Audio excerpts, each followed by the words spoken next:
Re.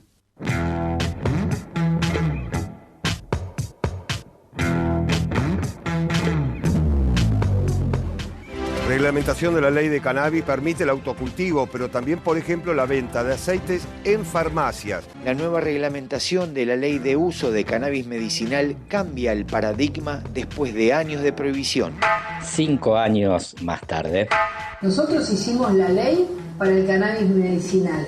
Ellos anotaron 300.000 personas que podían cultivar cannabis medicinal. ¿Sabe cuántas de esas ya tenemos con desviación hacia el mercado ilegal de drogas? 90.000. Convirtieron a la Argentina en un lugar de siembra de droga cuando acá no había. Todo era exportado. ¿Para qué fumas si la hace mal? Muchas personas están privadas de la libertad por cultivar marihuana. Muchas personas están procesadas, tienen una causa abierta por cultivar marihuana. Nada más presos por plantar marihuana. Mira, me estoy poniendo tan a gusto que me fumaría un porrito, 10 años más tarde. El fiscal le pide perdón en el juicio, primer y único caso en el cual en mis años de abogado un fiscal al acusado lo podrá absolver, pero jamás le pidió perdón. Acá, antes de absolverlo, le pide perdón y después lo absuelve. No, es una apreciación tuya. ¿Vos fumás marihuana? ¿Alguien fuma marihuana acá? Agustín Aranda, Maricruz Moyano, Soledad Pedrana, Claudio Sokolsky, Canabitácora. Un viaje de saber compartido.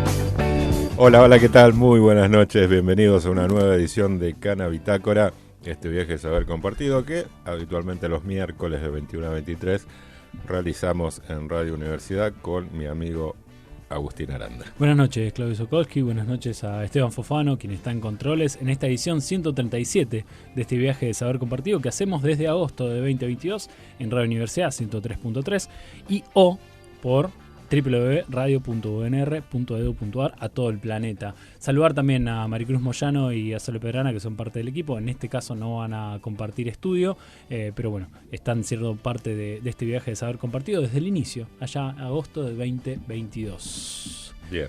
Igual sí. Quinta temporada. Quinta temporada. Medio raro bueno, el tema de sí. La numerología. Claro. En este caso, bueno, programa número 137. 137. Recordando sí. Que los 136 programas anteriores, todos, del primero al 136, están en nuestro canal de YouTube, @Canabitácora. Ahí pueden ingresar. Se suscriben, ponen me gusta, lo de siempre. Veo que vamos sumando. Y eso me parece importante. No sé a cuántos hay que llegar para empezar a agarrar una monetización. No sé, hay que hablar con José YouTube y preguntarle. Por ahora nosotros estamos felices de compartir este viaje y compartir la información. Además de los programas, hay entrevistas especiales. Y si no, pueden visitar también @SomosCanabitácora en Instagram y seguirnos. O visitar nuestro sitio web, donde están varias de las notas y mucha información de reducción de daños, a lo que hacemos mucho, www.canabitácora.com. Bien, y en @SomosCanabitácora, nuestro perfil de Instagram, sí. Estamos llegando casi al número mágico, que es el 2000, queremos tener 2000 seguidores, insistimos que no son falopa, son seguidores reales. 1858. Bueno, 1858, parece una sidra, ¿no? ¿Por qué le ponen números ahora a las bebidas? Hay una que se llama 1930, me parece. También. ¿De sidra? 1888, ¿no es? No, me parece que es un Fernet. Ahí está, las dos. ¿Las 1930. Sí. Bueno, pero es más fácil. Es como en La Plata que le ponen a las calles, le ponen los números y ya está. Igual hay que ver por qué son esos números. Claro. Si corresponden a años, porque si es por año, sí. Hagamos una una 1945 también, que sería una cerveza justicialista. Claro, ¿no? sí. O la 1976, 1976. hablando Uf, de la vicepresidenta. Sí, ayer que vino. ¿No?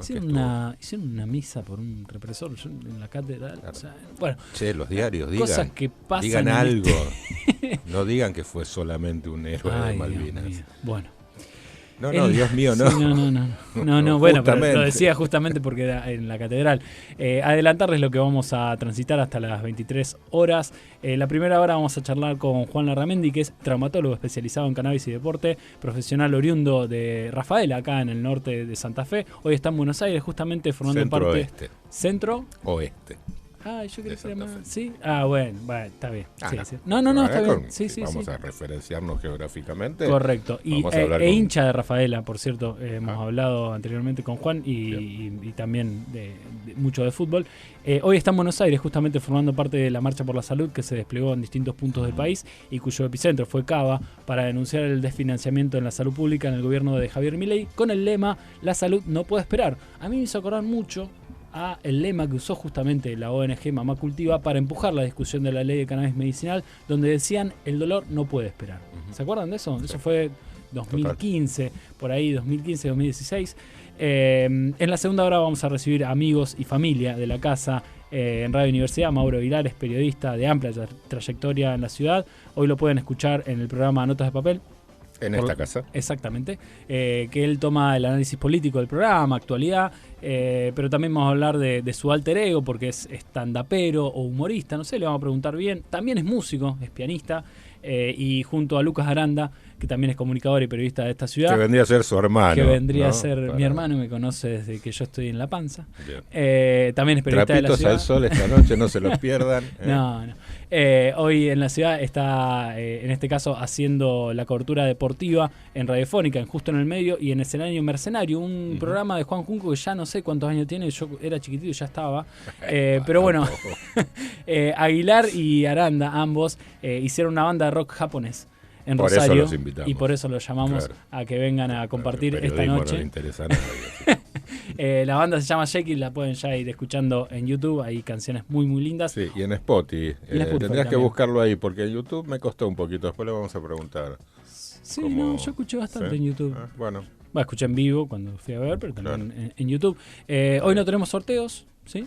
Pero igual tenemos un número para que escriban, si tienen ganas, al 1388-6677, es el mensajero de la radio. Los que escuchan la radio ya lo saben.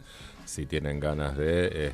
me parece que está bueno para hacer preguntas a un traumatólogo hoy. Sí, totalmente. No, yo tengo 500. Hermoso, hermoso. Sí. Les dejo lugar, capaz que... Alguien más puede, claro. No, pero bueno, vamos a hablar de muchas cosas vinculadas a los problemas. Tiene que ver, por ejemplo, con esta ciudad de la humedad, la artrosis y todo, ¿no? Sí. Dolorosísimas. Sí, lo he entrevistado antes a Juan Larramendi, quien es el traumatólogo que va a estar en minutos hablando con nosotros, y es muy claro y tiene una capacidad, es también bastante divulgador, además de ser un profesional en la traumatología, y la verdad que es muy claro al hablar, así que recomendamos, y si quieren mandarle ya alguna pregunta al 3413-886677. Sí, vamos a ver si quiere responder, ¿viste? Porque uno a veces anticipa cosas que no puede cumplir. Claro. No va a ser el caso. Juan es un gran entrevistado, si se quiere. Le podés tirar con de todo y responde muy bien. Bueno, ya saludamos a Maricruz Moyano y a Soledad Pedrana. Correcto. Ya las saludamos. Les mandamos un beso grande, que se mejoren, que se recuperen y que el próximo miércoles estén, porque yo creo que no voy a estar. Así te dan una mano. Ya está dando, por las dudas. Estás dando el aviso, entregando la papeleta de... Por las dudas, donde hay que firmar. Bien. ¿Es cierto que tiene que ver con un viaje? ¿Esto no? Sí, pero no hay que lo voy a revelar divulgar tanto. porque Perfecto. cuando te vas al exterior después te caen todas las... no me pagaste lo que me debes y te vas al exterior. Claro. ¿No? Algo que le pasa al protagonista de nuestra apertura, ¿no? Todo el tiempo. ¿No? El señor Adorni está todavía viendo... Sí. Hoy zafó, me parece, ¿no? Sí. Hoy zafó y bueno, ahí estamos. Gobernadores amigos y aliados, ¿no? Y una misa para un represor. Estamos todos juntos hasta las 11 de la noche. Correcto. Aquí en Canabitácora. Todo tuyo, amigo. Canabitácora, es un viaje de saber compartido y cuidado desde la cannabis. Nuestro contenido tiene fines exclusivamente periodísticos, informativos y educativos. Más información en www.cannabitácora.com.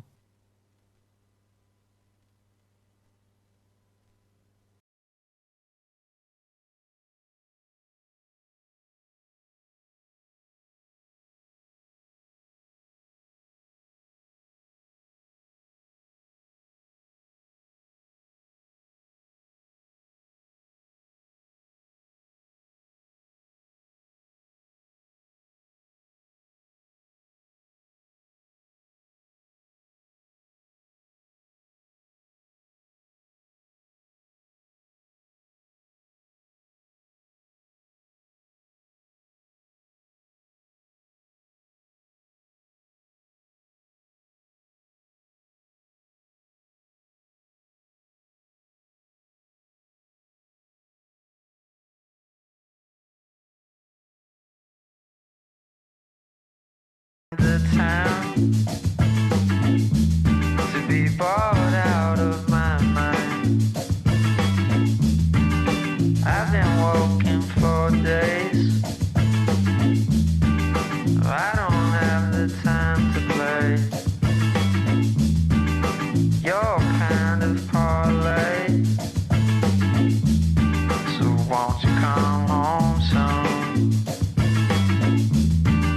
Won't you come home soon?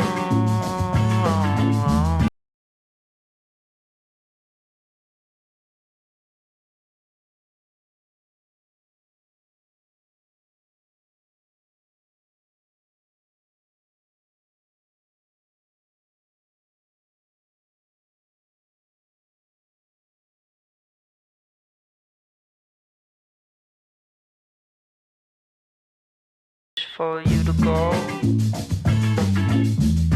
to roll down that old road. You're making my heart low, lost in that old world. You're the only one I'll ever fall. So won't you come home soon? Won't you come home soon? Won't you come home soon? Won't you come home soon?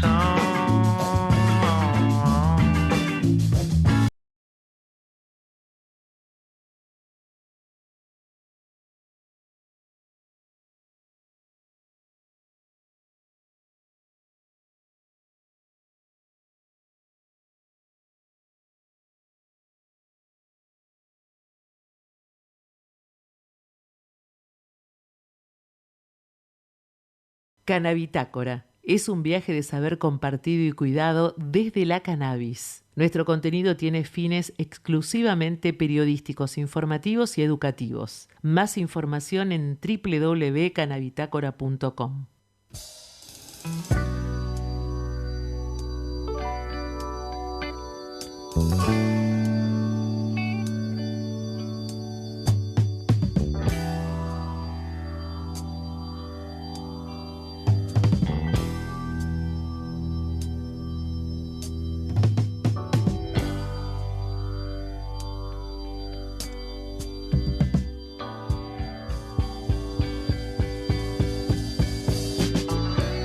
Bien, ahora sí, 18 minutos pasaron de las 9 de la noche y lo prometido es deuda. Tenemos entrevista en Cannabitácora. Exactamente. Juan Larramendi es médico traumatólogo, trabaja con cannabis en dolor y es docente en la Escuela Popular de Salud Comunitaria. Hoy viene de participar en la Marcha de la Salud que tuvo epicentro en Cava, pero se replicó en diferentes ciudades del país con trabajadores de la salud denunciando el desfinanciamiento que mantiene el gobierno de Javier Milei, que en la última semana oficializó un nuevo ajuste de unos 63.000 millones de pesos que impactará, por Dios, en áreas sensibles, entre ellas medicamentos y tratamientos oncológicos. Le damos la bienvenida a Juan. Gracias por sumarte a este viaje de saber compartido. ¿Cómo estás?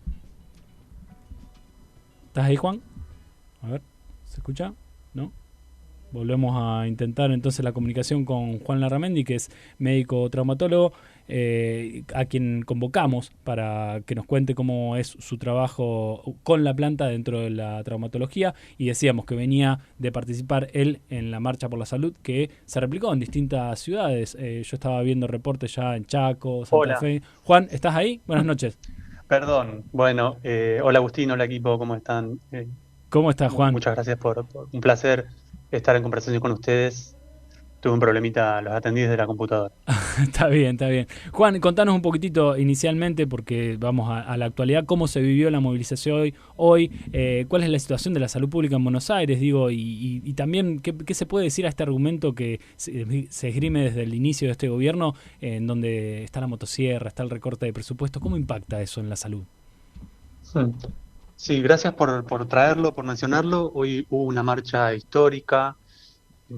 Se movilizaron los trabajadores de salud y, bueno, muchas personas, ciudadanos de la sociedad civil, en defensa de la salud pública con una consigna muy clara, porque entendemos que el ajuste de Milei mata.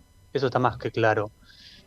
Semana pasada, en defensa de la educación, esta semana en defensa de la salud, hay algo que está claro, que ellos quieren dar vuelta al sentido que hemos construido y el derecho que hemos defendido todos estos años, que es que el derecho a la salud, que la salud es un derecho, mejor dicho. Claro.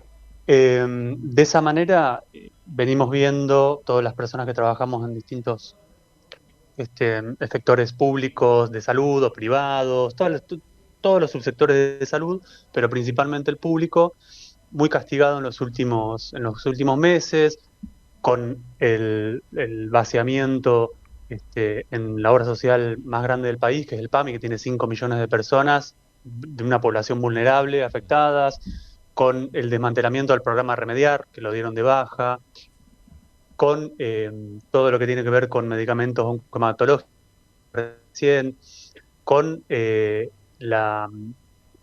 no nos dan la provisión de vacunas, ha bajado la vacunación, entre otras cientos de situaciones que podemos nombrar como principales son estas. Entonces, entendemos que eso repercute de una manera donde ya se empiezan a ver aumentos en las internaciones, disminución de la vacunación, el sistema de salud va a colapsar este invierno seguramente.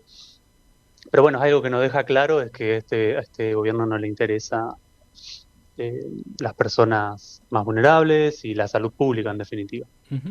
Vos sabés, Juan, que en Santa Fe la salud pública está recibiendo cada vez a más personas que no pueden costear obras sociales prepagas, que también no están reguladas en absoluto en los precios. ¿Es algo que ustedes están notando allá en Buenos Aires también? Sí, traigo el dato conocido, pero lo traigo de que tuvo un aumento del 417%. Esto para compartir algunas nociones de que Milei nos habla de que no hay inflación, la inflación cero, que va bajando. No sé, yo hago compras en supermercados, tengo mis gastos, y cualquier ciudadano que tenga una prepaga se puede dar cuenta de que el aumento fue inflacionario mucho más de lo que nos muestran. Y bueno, me perdí un poquitito con la pregunta. ¿Me puedes repetir? Te decía que acá en Santa Fe, por lo menos, lo que está pasando es que muchas personas que antes estaban atendiendo en la salud privada ya no lo están pudiendo costear, y justamente están en esto que vos mencionás, en lo que es una crisis de la salud pública, están yendo justamente a la salud pública, ¿no? Hay una migración tal cual, hay una migración de muchísima gente al sistema de salud porque ya no puede pagar su prepaga o porque se queda sin trabajo de calidad, trabajo en relación de dependencia donde tenían una cobertura por obra social, y en sentido inverso hay una migración de profesionales hacia el subsistema privado. Hoy hablaba justamente con un hematólogo del hospital Néstor Kirchner ahí en Varela, y me contaba que tiene un servicio de oncomatólogos muy grande, son 9 profesionales, eso es bastante grande por lo general, y ya se fueron 3 como auditores a una prepaga, en un concurso donde se habían presentado 5 de ese mismo servicio. O sea, se llevaron la mitad de los oncomatólogos, y bueno, eso repercute después en las demoras de turnos, porque tenemos cada vez menos profesionales en el sistema de salud público, mismo con esto que pasó con el PAMI.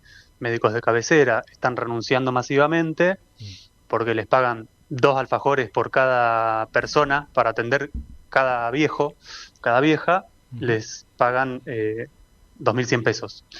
Entonces lo que pasa es que renuncian, entonces tenés cada vez menos médicos y bueno, los turnos son cada vez más largos.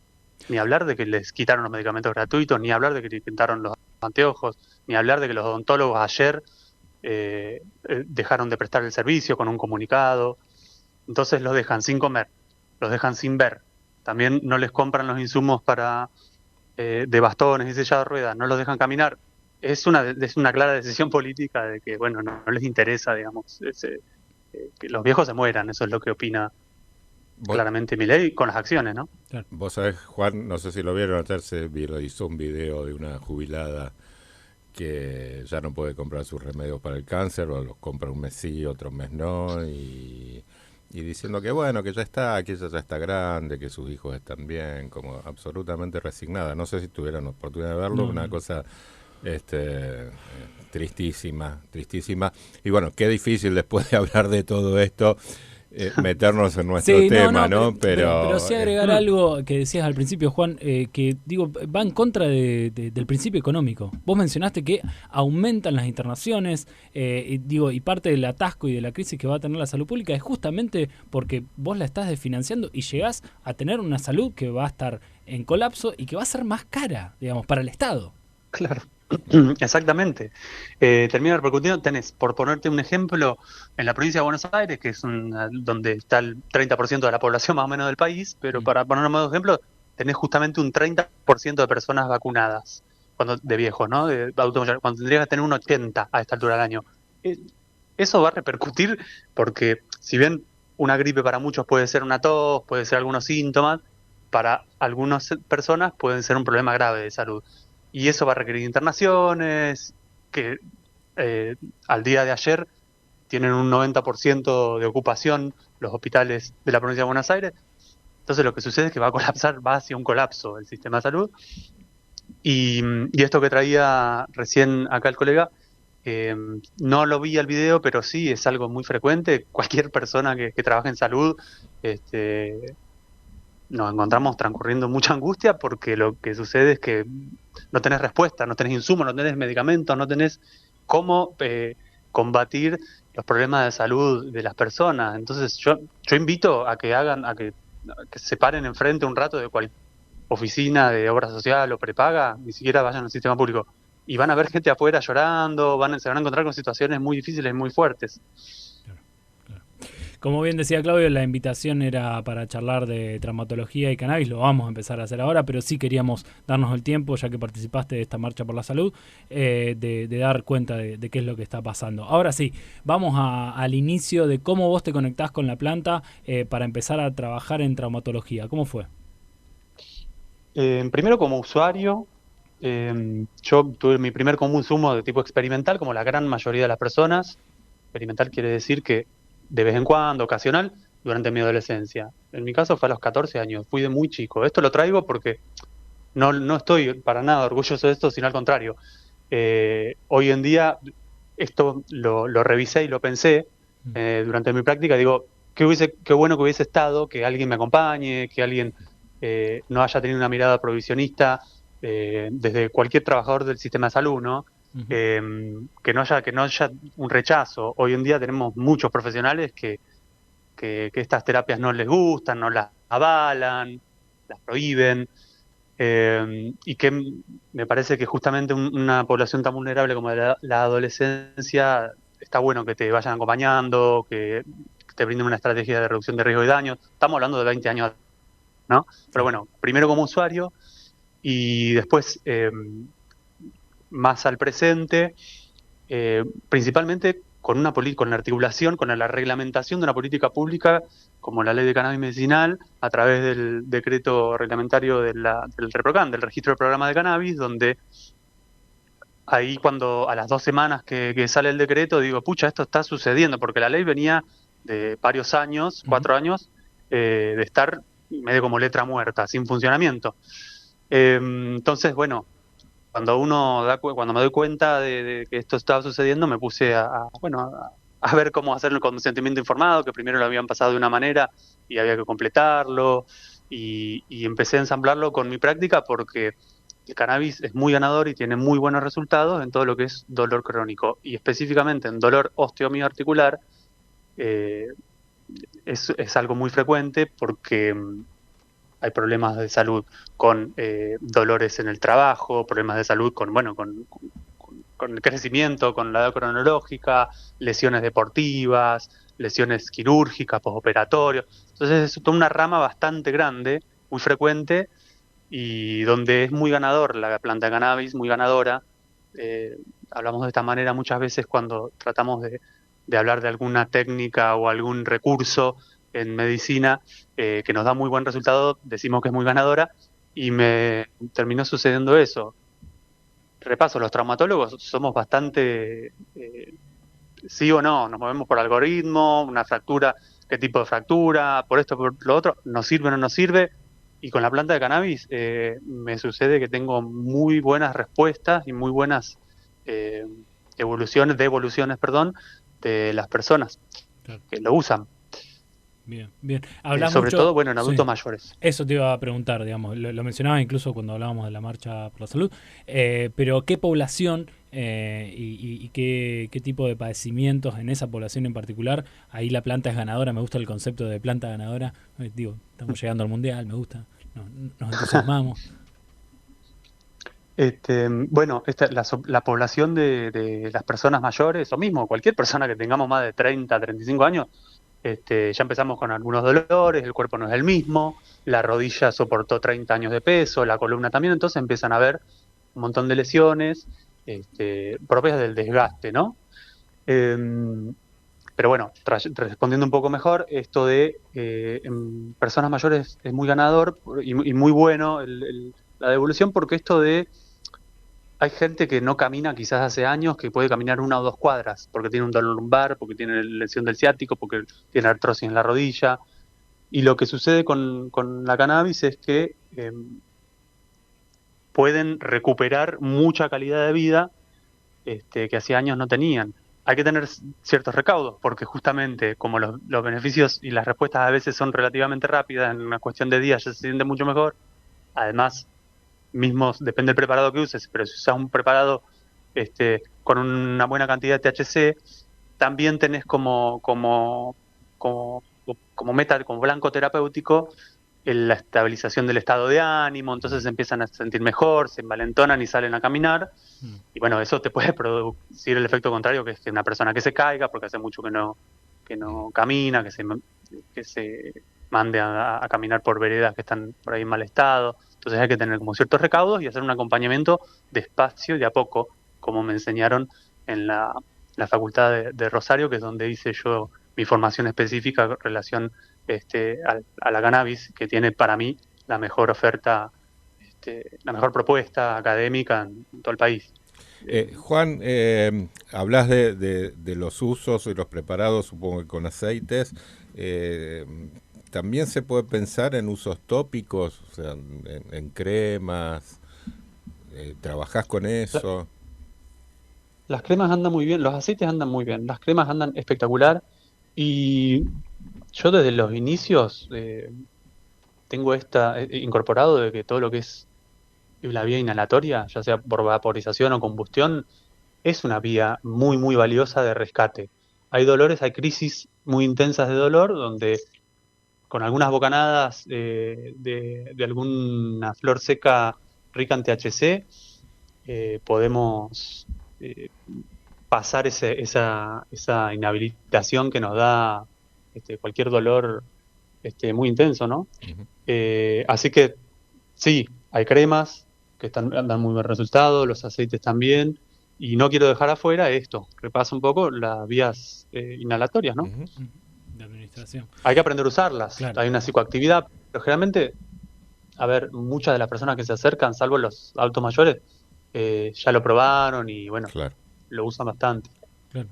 Claro. Hablamos con Juan Larramendi, que es traumatólogo especializado en la parte de dolor y trabaja con la planta. Para mí es, lo digo a título personal, es muy necesario hablar de traumatología. Vamos a hablar también de deporte. Te voy a pedir por ahí, Juan, que ahora vamos a la tanda unos minutitos y volvemos y podemos hablar un poquitito también de deporte, de qué deportistas se pueden beneficiar justamente del uso de la planta. Siempre en esta función de por qué es ganadora en relación con el resto de la medicina que ya viene hace años funcionando. Así que eso, te pedimos unos minutitos, vamos a la tanda, cumplimos con los compromisos comerciales y volvemos, ¿te parece?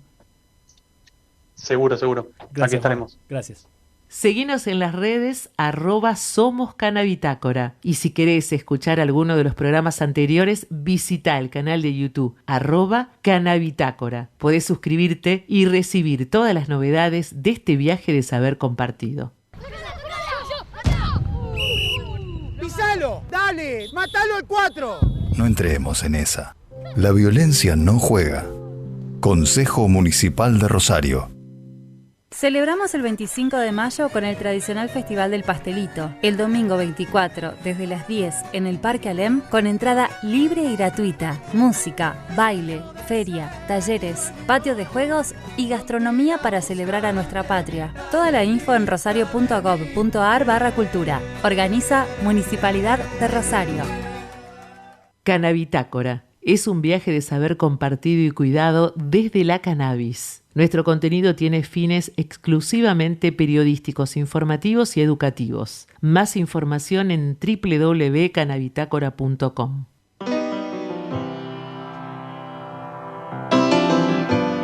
Bueno, 35 minutos pasaron de las 9 de la noche. Seguimos conversando con el doctor traumatólogo Juan Larramendi. Juan, seguís ahí, ¿verdad? No te fuiste.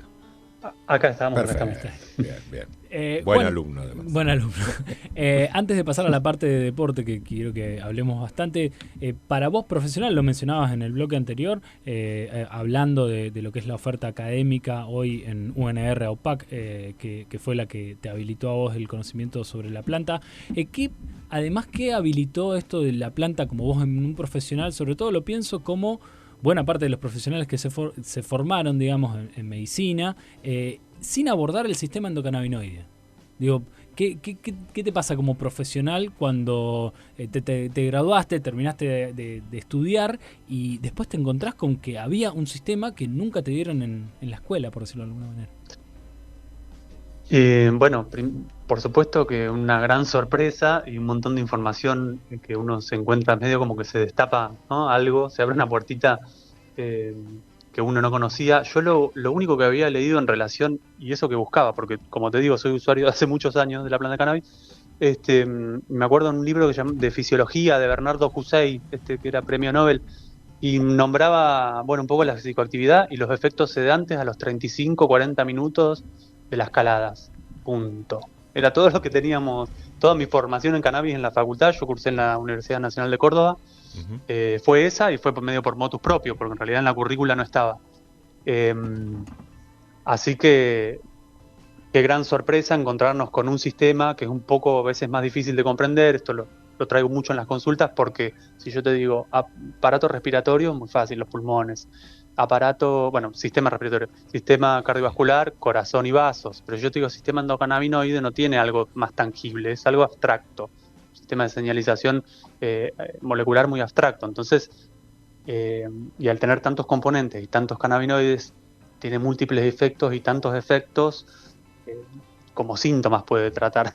Claro. Entonces, te obliga un poco, respondiendo un poco a la diferencia por ahí también con la medicina tradicional, te obliga a indagar, a hacer una consulta mucho más integral, a indagar en un montón de aspectos de la persona, cómo está comiendo, si hace actividad física o no, porque ahí es donde se activa el sistema endocannabinoide. Vamos a activarlo sin usar cannabis. Donde también pasamos por el sueño, pasamos por un montón de antecedentes relacionados más estrictamente a la salud, pero bueno, te obliga, ¿viste? Te lleva a que tengas que hacer una consulta como profesional más completa, ¿no? Más abarcativa de la persona. Claro. No estás tratando un sistema digestivo, no estás tratando un órgano, un vaso, estás tratando una persona entera, y digo, eso lo habilita también la planta. Sería. Su sistema, claro. Pero estás tratando a una persona. Que tratar digamos. de ver el sistema endocannabinoide Claro. a través de la conversación en principio. Porque hoy en día es difícil que te manden a dosar el THC, el CBD, el CBG, lo que tenga en sangre. O sea, yo no escuché más que para algún examen preocupacional o para algún accidente de tránsito, pero después me parece que estaría bueno apuntar para ese lado también, ¿viste? Cómo te hacen, cómo están tu glucemia, cómo están tus glóbulos blancos, bueno, también cómo están todos los metabolitos, la anandamida, el 2AG, los metabolitos del sistema endocannabinoide. Tengo un par de laboratorios amigos que podríamos por lo menos tirarle la inquietud. No estaría mal. No está mal. Me quedé pensando en esto que mencionás de activar el sistema endocannabinoide sin la planta.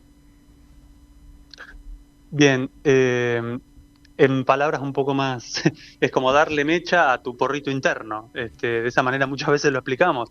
Tenemos una marihuana interna propia, que es el sistema endocannabinoide, que a través de una actividad física moderada o intensa, vamos a producir un pico entre los 30 y 45 minutos de la anandamida, que es el análogo del THC. ¿Vieron esa sensación de bienestar post ejercicio, donde los problemas siguen estando, pero los vemos de otra manera, donde uno está como más jocoso, mejora un poco el humor, y suceden un montón de cosas a nivel de salud mental, ni hablar de la cuestión muscular, ¿no? Sí. Pero ese pico es adjudicado hoy en día al sistema endocannabinoide. Previamente, hace unos años se creía que eran las endorfinas, pero después comprobaron que no. Así que o sea, de ese esa subidón, manera es la que uno el subidón después de jugar al fútbol, después de estar haciendo skate, después de estar en una actividad física, vos lo mencionás, tiene un rango entre 35 minutos, 45 minutos, no recuerdo bien. Ese subidón se lo debemos al sistema endocannabinoide. Parte de ese bienestar, en parte, hoy se explica que interviene, bueno, este pico, digamos, de secreción de anandamida. No así con el 2AG, que es otro, pero bueno, la anandamida, que es el similar, es como que el THC interno, eso es lo que sucede, y es la interpretación que se hace de ese pico, que está descrito, se llama runner high, está descrito en corredores, en remadores, que son actividades muy intensas. Sin embargo, no tengo dudas de que también sucede cuando hacemos alguna actividad moderada, ¿no? Cuando salimos a caminar y nos ponemos un poco rosaditos, ¿no? Hay que hacer un poquito más de actividad. Transpirar un poco. Pero bueno, de esa manera es una estrategia de reducción de riesgo de daño, porque muchas veces hay gente que usa para hacer deporte, y ahí eso a mí me empieza a hacer un poco de ruido.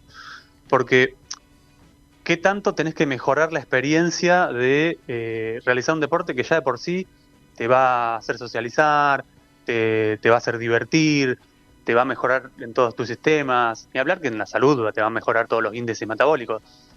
Pero ¿por qué tenemos que potenciar esa experiencia tanto a veces, no? Porque además, si vamos a hacer skate, como trayendo el deporte que traías antes, primero que te podés hacer pelota. Porque, digamos, la euforia puede llevarte a situaciones en las que te pongas un poco en riesgo.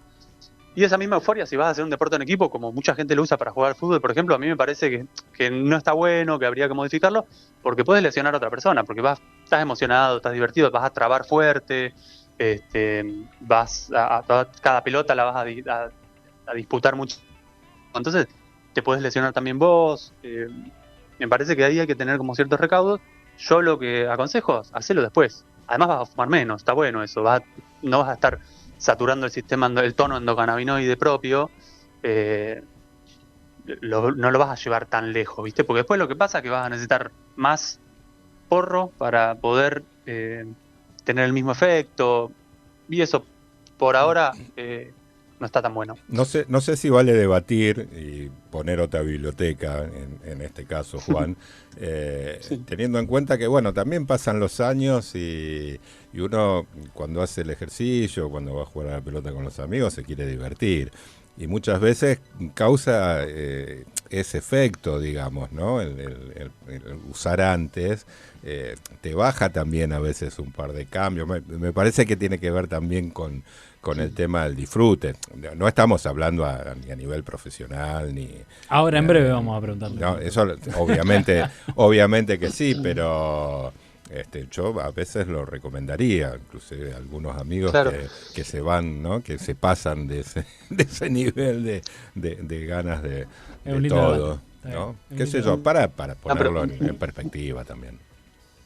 Seguro, no hay dudas de que cada persona puede autogestionar su salud de la forma que más le guste. Mi rol un poco es, el rol del trabajador de salud es brindar información. Después cada uno decide si te operas o no, si usas porro o no antes de jugar. Entonces, el tema es que yo no puedo decirte, che, mira, te duele un poco la rodilla, fumate uno, porque THC te va a actuar medio como un ibuprofeno, te va a actuar rápido, y después me venís lesionado con el tobillo porque no pudiste prestar la atención, porque la propia sesión se te vio alterada, entonces yo voy a ser responsable de esa indicación. Claro. Ahora, seguro que querés usar y te hace bien, está bien. Yo prefiero que por ahí lo hagas para deportes o para actividades físicas intradomiciliarias, qué sé yo, yoga, estiramiento, elongaciones, donde puedas, justamente aproveches la psicoactividad, la puedes llevar, viste, la puedes poner muy mental o muy física, en mi opinión. Esto ya es una cuestión personal. Si la pones bien física, está bueno, viste, porque a mí me pasa que me ayudó a localizar dolores mejor, viste, como que me aumentó la sensibilidad, la percepción de, había ciertas fibras del deltoide que me venían tirando y como que las encontré elongando mientras había fumado un rato antes. Entonces, en ese sentido me parece que ese uso sí, de hecho lo recomiendo profesionalmente. No así no lo puedo indicar, viste, como ejercicio. Claro. Antes de entrar en la parte de deporte, te vuelvo sobre algo que tiene que ver con la planta y lo que está considerado como uno de los potenciales beneficios. Mencionabas en población que personas adultas y sobre todo post-quirúrgico. Eso me interesa bastante. Si podés desarrollar un poquitito qué es lo que habilita, hasta en términos biológicos, digamos, la planta para ese movimiento. Digo, imagino una persona que tuvo un yeso durante un tiempo y después tiene algo de todavía rigidez para moverse. ¿Cómo funciona eso? Bien, sí. Primero aclarar de lo que es todo lo que es trauma y fractura. Ahí no estoy hablando de eso cuando hablo de prosquirúrgico, hablando especialmente de mi especialidad, ¿no? Porque en las fracturas todavía no se sabe bien. De hecho, algunos resultados in vitro te dicen que frena la consolidación de las fracturas, como lo hacen también el diclofenac y el ibuprofeno, ¿no? Los AINES está comprobado que frenan la consolidación de la fractura, sin embargo se dan en el postoperatorio, para ponerlo también en perspectiva. Claro. Pero a lo que me refiero un poco es lo que traes vos, los postquirúrgicos que tienen que ver con inmovilizaciones, mismo, viste, qué sé yo, un montón de ejemplos, podemos poner transferencias tendinosas, todo ese tipo de cuestiones generan contracturas y espasticidades que ahí el cannabis, ya sea tópico, como aceite, o mismo fumarlo, o vaporizarlo, viene a aportar un montón. Hay pocas experiencias en relación a los postquirúrgicos, en términos generales, primero porque no conozco, la verdad, mucho, prácticamente nulo, traumatólogos, hablando de mi especialidad, ¿no? En los postquirúrgicos, traumatólogos que lo estén usando con ese fin. Sí, a veces me llegan personas que ya están rehabilitando y no logran mejorías de abrir más el codo, de mover más la muñeca porque tuvieron una fractura y tal, y causan mejorías para relajar las estructuras y para ganar rango de movilidad, sobre todo durante la rehabilitación con el kinesiólogo o kinesióloga, viste que siempre te tratan de llevar un poquitito más para que uno gane mejor, más movilidad, más rango.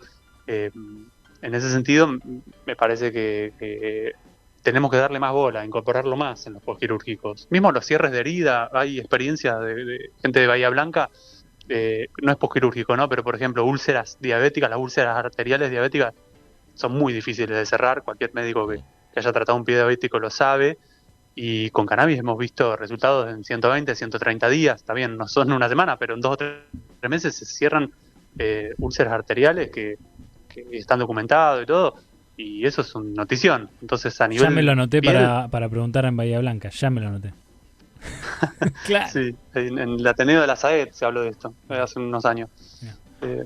Está bueno.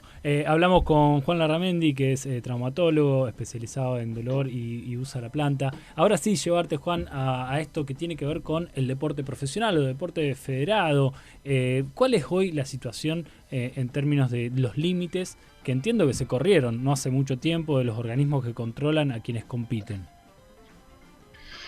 Sí, se han corrido. Lo que sucedió hace algunos años cualquier deporte federado, generalmente en todos los países del mundo, siguen lo que dice el Comité Olímpico Internacional. Es como el órgano rector donde se dice esto sí, esta sustancia se permite, esta no, intracompetencia o fuera de la competencia. Bueno, lo que sucede es que está prohibido el THC, lo que está permitido desde 2018 es el CBD, y los rangos van hasta 150 nanogramos por mililitro de orina. ¿Qué quiere decir esto?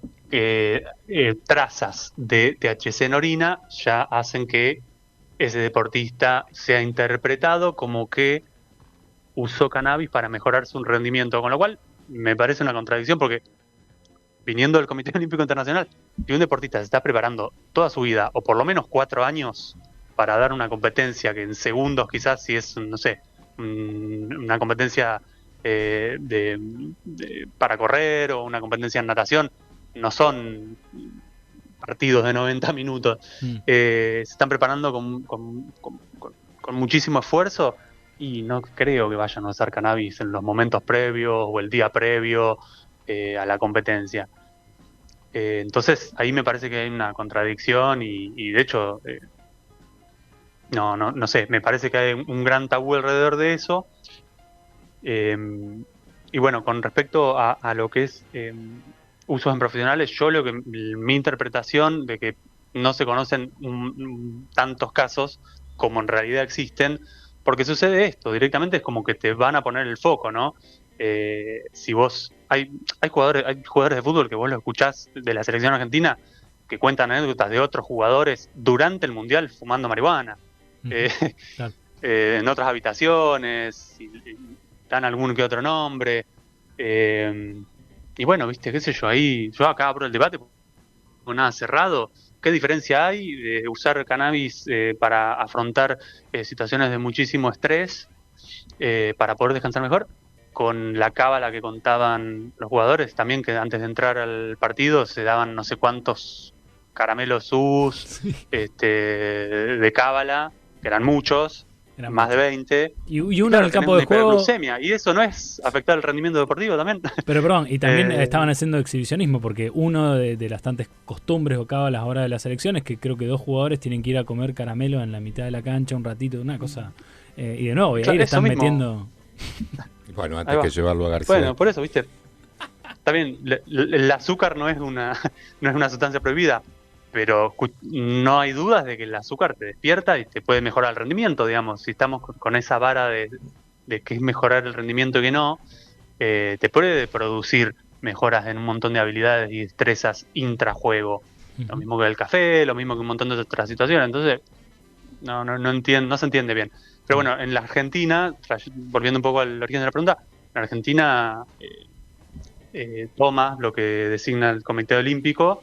Y bueno, esta realidad también sucede. El CBD está permitido, el THC está prohibido, y si te encuentran en un dopaje más de 150 nanogramos por mililitro, bueno, te penalizan, te multan. Claro, lo puedes usar fuera de competencia, pero tenés que llegar con un rastro menor a eso para que no salte el dopaje. Claro. Bien. Si tenés que usarlo, tenés que seguir un circuito administrativo, una presentación en la Comisión Nacional, ¿cómo se llama? La Senad, no me acuerdo, Comisión Nacional de Antidopaje.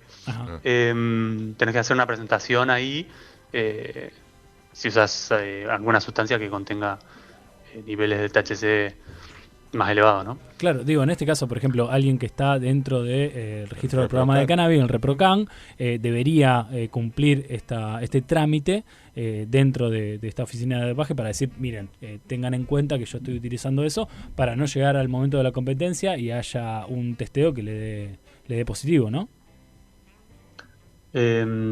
Claro, perdón, ¿me repetís lo último? Porque tuve que atender una cosita acá. No, esto que tiene que ver, digo, una persona que, por ejemplo, puede estar en un deporte federado, tiene que anunciarle a esta oficina que está utilizando como si fuera otro medicamento, digo, ¿no? Totalmente, de hecho debería ser medio de automatizado, tendría que estar eso. Si yo estoy inscrito en ReproCan, bueno, antes de cualquier competencia, métanse en los padrones de ReproCan a ver cuáles son los deportistas que tienen usando cannabis y por qué. Lo pueden buscar todo. los fiscales lo hacen, lo pueden hacer tranquilamente con este tipo de cuestiones. No creo que sea necesario, pero sí podés buscar por lo menos quienes están dentro de las federaciones, quienes usan, si es que tenés ese espíritu de ir a perseguir las personas que usan cannabis, ¿no? Claro. Juan, te hago una última consulta que tiene que ver con estilos o en verdad variedades de deportistas que te ha tocado tratar y trabajar, que justamente han tenido algún tipo de roce, ya sea semiprofesional o amateur alto, y que justamente con la planta estén teniendo buenas experiencias.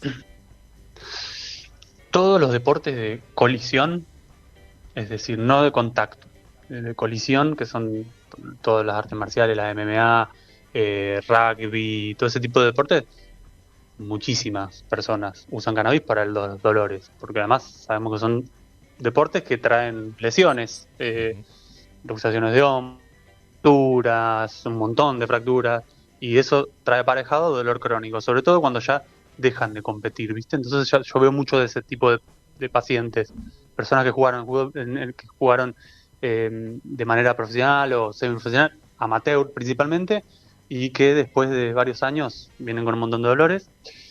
Después, bueno, en segundo lugar, todo lo que son deportes de contacto, que son los deportes más conocidos, como el fútbol.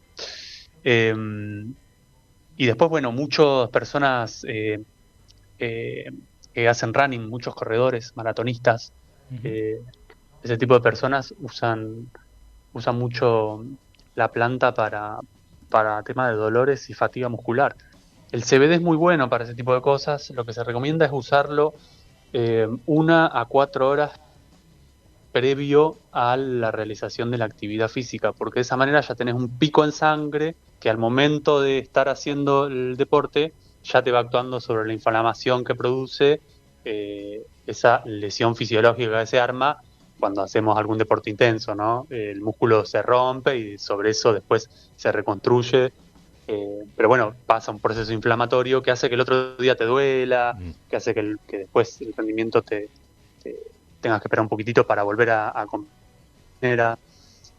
Entonces ahí es donde tenemos un muy buen uso para la cuestión de deporte, ¿viste?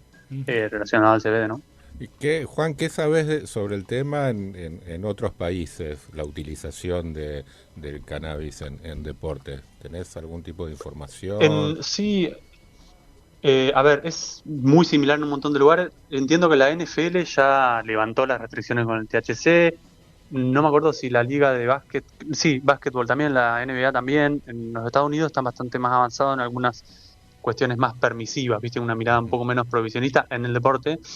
De hecho, hay deportistas que tienen sus emprendimientos, sus marcas, y la mayor cantidad de experiencias es como que se abrió ahí algo donde empezaron a reconocerse y le empezaron a poner voz, a decir, che, mirá, nosotros usamos porque la ansiedad es muy grande, porque el nerviosismo es muy grande, porque también tenemos problemas que afrontar, quizás duelos que atravesar, como se me viene traigo esto porque se me viene el ejemplo de una corredora que fue récord mundial después, donde días previos o el mes previo a la competencia en un juego olímpico se le muere la madre y estaba atravesando, y una chica de 18 años en ese momento, entonces atravesando un duelo súper importante, y bueno, quería sobrellevarlo como un estabilizador de ánimo, como un ansiolítico, y se fumaba algunas flores de vez en cuando. Entonces aplican un montón de sentidos y bueno, principalmente en Estados Unidos hay muchas experiencias. Ya Carrie Richardson acá lo estábamos buscando, la corredora estadounidense, que justamente le dio positivo tras la muerte de su madre en 2021. El positivo le dio en los Juegos Olímpicos de Tokio 2020. Juan, tengo una última consulta que nos llega acá por un oyente. Dice, hola, ¿se podrá recomendar para post-quirúrgico tipo cirugías de hernia? No sé si está hablando del dolor de la hernia o si está hablando en la herida, en el abordaje quirúrgico. En el abordaje quirúrgico nunca conviene poner ningún tipo de crema, sea que tenga cannabis o no, ningún tipo de uso local, porque lo que hace es te macera la herida, te la humedece y se te puede infectar. Siempre es ¿viste? Por eso de hecho se pone alcohol muchas veces porque se evapora rápido. Para el dolor, sí. aclara. Para el dolor estamos hablando, sí, Gustavo, sin ninguna duda, sin ninguna duda. Para el dolor, por supuesto. Bien, perfecto. Sí. Perfecto. Bueno, ya llegando. La forma que prefiera. Ya llegando al final de esta primera hora de Cannabitácora, de nuevo, Juan, te queremos agradecer un montón el tiempo. Juan Larramendi es médico traumatólogo, trabaja con cannabis en dolor y es docente de la Escuela Popular de Salud Comunitaria. Nos gustaría charlar una próxima vez sobre este trabajo que haces en la Escuela Popular de Salud Comunitaria.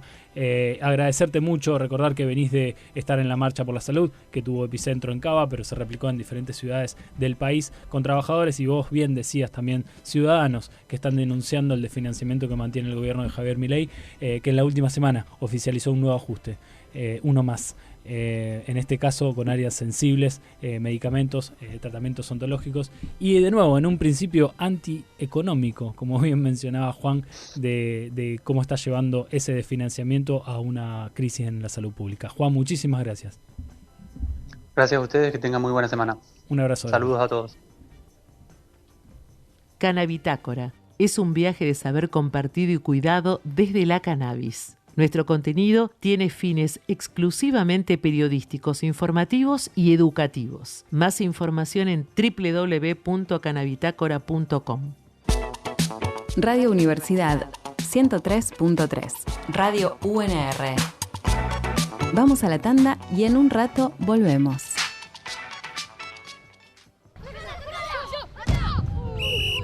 ¡Pisalo! ¡Dale! ¡Matalo al 4!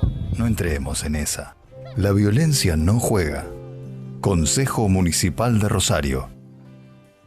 Si sos estudiante de la UNR y buscas apoyo para poder estudiar, te presentamos el programa de becas 2026. Las becas son una ayuda que brinda la universidad para que sus estudiantes puedan ingresar, cursar, permanecer y recibirse. Podés solicitarla si sos estudiante regular de las carreras de la UNR o estudiante de cualquiera de nuestras escuelas medias. Si sos ingresante, podés solicitarla una vez que completes la inscripción definitiva. Inscribirte es muy sencillo. Ingresás a becas.unr.edu.ar, tocas solicitud de beca y después accedes con tu clave y usuario del SUI guaraní. Es muy importante que leas el reglamento y la documentación requerida. Becas UNR 2026. Avenida Rullón finalizada, más grande, más conectada, terminada para que la use toda la ciudad. Renovamos completamente Avenida Rullón desde Pellegrini hasta 27 de febrero. De calle a avenida, doble calzada, cantero central, pavimento a nivel definitivo, ciclovía, nueva iluminación LED, semaforización y señalización. Prometimos y cumplimos. Municipalidad de Rosario, provincia de Santa Fe. Radio Universidad 103.3. Radio UNR. Los comedores universitarios tienen precios muy accesibles y un menú distinto cada día, casero y nutritivo, con opciones vegetarianas y sin TAC. Conoce más sobre nuestros comedores en www.unr.edu.ar/comedores. Extra Gas, la empresa familiar que desde hace más de 35 años llega con la mejor energía a todo el país. Una empresa de la que vos también sos parte. Porque confías en nuestra calidad y seguridad, elegís nuestras garrafas de color lila. Sabés que respondemos y que llegamos a donde sea, cuando sea. En tu casa o empresa, querés a alguien cercano, que te entienda, alguien que te dé algo extra. Más que gas. Extra Gas. Hola, soy Enzo Fernández. Juntos levantamos muchas copas, pero este grupo sigue con sed. Si vos también seguís con sed, escanea el código de la lata de Schneider y participá por un viaje para ir a alentar a la selección, para refrescar la sed de Argentina. Bases y condiciones en cervezaschneider.com.ar. Beber con moderación. Prohibida su venta a menores de 18 años. ¿Cuánto cuesta ir al Mundial? Empecemos a sumar. Pasaporte, vuelos internacionales, hoteles, seguro de camiseta de la selección. Sumar. Pero con una buena jugada podés ir al Mundial. El 24 de mayo, Kini 6 sortea 10 premios extra de $15.000 libres de impuestos. Participan todos los cupones que juegues entre el 3 y el 24 de mayo. Jugá al Kini 6 y alentá a la selección. Pagado con deducciones impositivas cubiertas en pesos argentinos al tipo de cambio vendedor del Banco Nacional Argentina vigente al cierre del día 22 de mayo de 2026. Bases y condiciones en www.loteriasantafe.gov.ar. Solo para mayores de 18 años. Jugar compulsivamente es perjudicial para la salud. Tenemos una web, radio.unr.edu.ar. Tenemos una app, búscala como Radio UNR. Tenemos redes, Instagram, Twitter y Facebook. Radio UNR. Y también tenemos un transmisor conectado a una antena muy alta para que nos puedas escuchar por la radio. Sintonizanos en el 103.3. Si conoces a alguien con un consumo problemático, existen más de 800 espacios y servicios de atención en Santa Fe. Recordá que todos los centros de salud pública tienen la obligación de asistir a todas las personas sin discriminación alguna. En Rosario podés contactarte con La Estación, un espacio municipal que ofrece alternativas de tratamiento incluso a quienes ya tienen cobertura de salud. El número de teléfono es 4-808-797 y trabajan en Galvez 867 de lunes a viernes de 9 a 17 horas. También podés llamar todos los días del año al Centro de Orientación y Atención Virtual de la Agencia de Prevención de Consumo de Drogas y Tratamiento Integral de las Adicciones, APRECOT.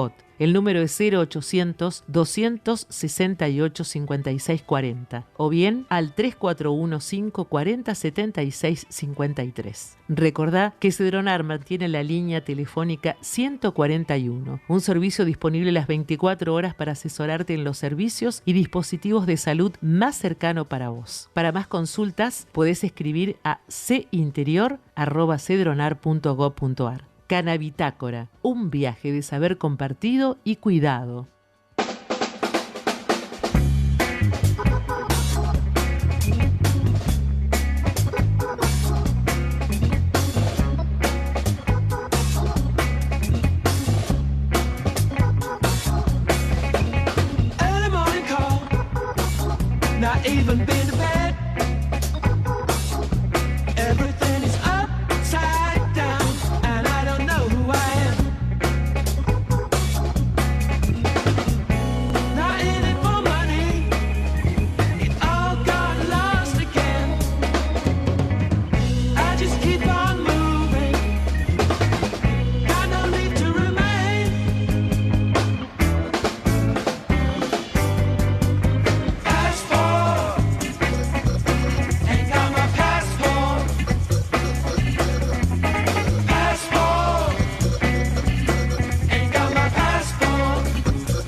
ya podés explorar Canabitácora en su versión digital, www.canabitácora.com. Una parada ideal para quienes viajamos con la planta como brújula. Sumate a este viaje de saber compartido. Lo que tiene de lindo Rosario es eso, ¿no? Es rico en ese tipo de personajes. De acá era el punto de reunión y de partida hacia otros lugares del centro. Bailes,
Canabitácora es un viaje de saber compartido y cuidado desde la cannabis. Nuestro contenido tiene fines exclusivamente periodísticos, informativos y educativos. Más información en www.canabitácora.com.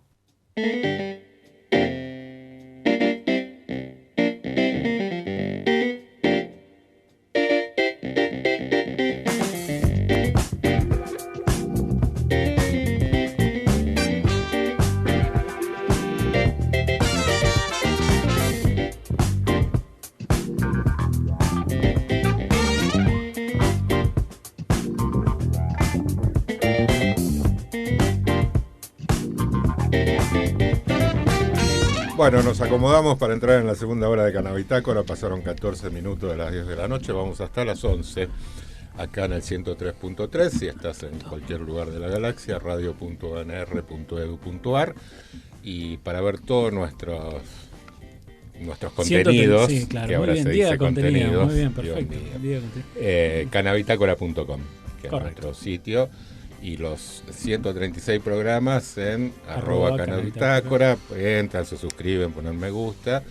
Y lo mismo que en el perfil de Instagram. Esto hay que decirlo siempre porque es la única forma que tenemos de monetizar. O sea, se entiende, ¿no? No es porque nos gusta decir a cada rato. Todavía no lo logramos, pero @somos Canabitácora es nuestro perfil de Instagram. Correcto. 1859 ya tenemos. 50, sumamos uno hoy. Sí. Hoy sumamos uno. No sé, fíjate. Yo quiero saber si las dos personas que se sentaron en la mesa se sumaron a seguirnos o no. En esta segunda hora, seguro que no. En esta segunda hora es la que nosotros planteamos como la hora de uso recreativo o uso adulto de la planta. Si planteamos, no plantamos. Exactamente. Uso cultural, le podríamos decir también. Y en este caso. Llamaba, en realidad tenía un título que era larguísimo. No, pero era muy de nicho. Era de la cajita de fósforos al frasco de café. Esto porque la cajita de fósforos era la medida en los 70. ¿no? Era la medida estándar. La medida. Sí. Bueno, y ahora se pasó al frasco, digamos. Claro. ¿no? Nos quedaba no entraba era casi ningún medio flyer. casi medio ciclo de cultura canábica De cultura rosarina. canábica, sí. O sea, tenía. No, era estaba demasiado muy bien. pretencioso. ¿no? Apuntamos alto con Claudio Sokolsky, Maricruz Moyano y Soledad Pedrana cuando iniciamos ese diagrama de la segunda hora. En este caso, saludar a gente de la casa, porque no Más hace. de tu casa. Claro, gente de Sí, ¿no? también. Es cierto. En este caso, vamos a empezar por la persona que trabaja acá también acá. Mauro Aguilar es periodista, músico, humorista. Además de un gran asador, esto lo escribió hoy a la tarde, es cierto, lo pueden escuchar en Notas de Papel por la tarde analizando. ¿Cómo 4? ¿Cuatro pegador? Ah, de fútbol, decís vos. Ah, yo creí que el asador me lo bajaba en 4 puntos. No, yo le doy un 10 de asador, sí. Sí, con lo que te pegaba, si no te gustaba el asado. Buenas noches, Mauro, ¿cómo estás? Perdón que lo diga así abiertamente, pero es algo que tengo las marcas todavía. Gracias por la invitación. Creo que estás exagerando un poco. No sé. ¿Con las marcas? Hay testigos. Con las marcas, con la violencia deportiva. Ajá. No creo que me distinga ese rasgo. Igual que lindos asados, qué lindos encuentros. Sí. Que no podríamos repetirlo, ¿no? Porque hoy la política no estaríamos todos cagándonos piña, pero. Yo tenía. Yo pensé que era por la política económica, que uno no llega a pagarlo al asado. Además. En el perfil de redes sociales, en donde nombro algunas cosas que me gusta hacer, cerraba con, pero lo que me sale bien es el asado. Sí, claro. Lo modifiqué hace un tiempo, pero lo que me sale bien es la tarta de jamón y queso. Porque, Lo adaptaste al presupuesto. Y sí, Está claro, bien, sí. me ayorrea estos tiempos. Y usa jamón, ¿viste? Y usa jamón. Ujú. No paleta, jamón. Sí, próximamente queso de cerdo. Se dice jamón y queso, y bueno, lo que puede ir es algo rosado. Bien. Puede ser, sí, un fiambre, un Tené fiambrín. Cuidado con lo que pone rosado. Porque... Sí, y cuidado con la carne de burro. Y a mi derecha, Lucas Aranda, que es periodista, músico, arquero también de fútbol, si estamos hablando de fútbol. Lo pueden escuchar justo en el medio. Y en Escenario Mercenario, el programa que ya le vamos a preguntar a Lucas. ¿Cuántos años tiene ya Juan Cunco en Radiofónica haciendo Escenario Mercenario? Juan debe estar desde 2021, creo que es desde fines de 2021. 2021. Creo que Escenario tuvo una etapa anterior. Sí. Pero cuando se separan Radiofónica y Boeing, que se arma la programación nueva, creo que arrancaron a fines de 2021, sí. Sí. Yo lo recuerdo de escucharlo por la tarde. La radio cumplió 30, la radio original, Radiofónica original, cumplió este año 30 años. Bien, sí. Bien. De hecho, recuerdo un torneo que le ganamos a Radiofónica con ustedes presentes. Ah, sí. No, era Boeing, me parece. No, era Radiofónica. No existía. No jugaba este muchacho que ahora hace streaming, el grandote. Pelado. ¿El oso? El oso, sí, claro. Pero eso es comunidad fan ahora. Bueno, pero era Radiofónica. El oso hacía las dos, estaba en Radiofónica y en Boeing, en las dos. Ahí está. Pero me parece que era contra Radiofónica. Bueno, de todas formas ganamos. Ganamos, que era lo importante. Sí. Por supuesto. Una por supuesto. Bueno, podríamos haberle dado antes de fumar a esos chicos. Pero parecía que estaban jugando la Libertadores. ¿Se acuerdan de eso? Sí, por supuesto. Claro, díganlo. Allá cerca de la Siberia. Aguilar y Aranda junto a Eliana Valerio Leto y Matías Antola, lo digo bien, crearon Jekyll, que es una banda de rock japonés aquí en Rosario hace muchos años, y esa es una de las razones por la cual... Es una de las preguntas. Claro. ¿Por qué rock japonés?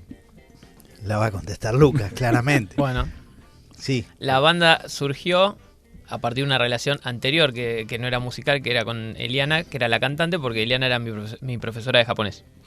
Y Eliana un día me vio llegar a clases de japonés con una guitarra y me dijo, ¿vos tocás la guitarra? Muy perceptiva. Dije, sí. Mirá, yo estoy buscando gente para armar una banda. Le digo, mirá, qué bien. ¿Te interesa? Le digo, sí, hace mucho que no toco guitarra eléctrica. Y me pasó los temas y me gustó, pero yo no me comprometí a nada. Me dijo, en ese momento, creo que era para arrancar a fin de año, diciembre de 2015, creo que fue.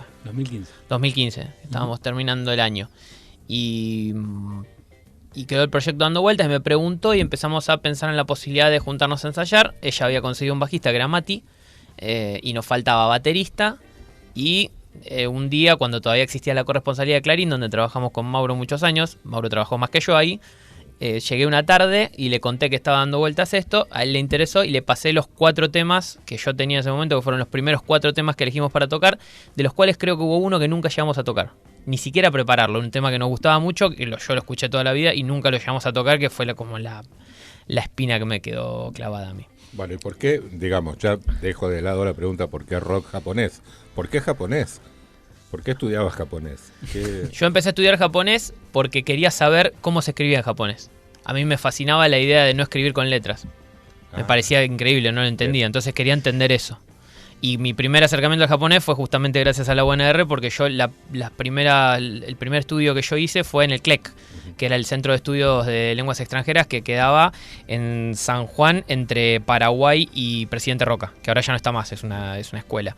Yo empecé a estudiar ahí, hice la primera formación, en ese momento se daba de manera cuatrimestral y solo tenías un año. La oferta era mucho más acotada que en chino, era obvio.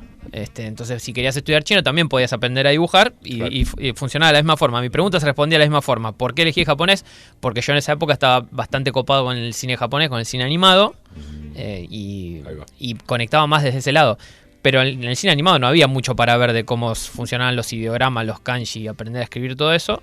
Lo empecé a aprender ahí, después me mudé a la Asociación Japonesa de Rosario y ahí la tuve de profesora Eliana y después Eliana se convirtió en mi amiga y en la cantante de la banda, en la dueña de la banda. Una gran cantante, por cierto, no sé si...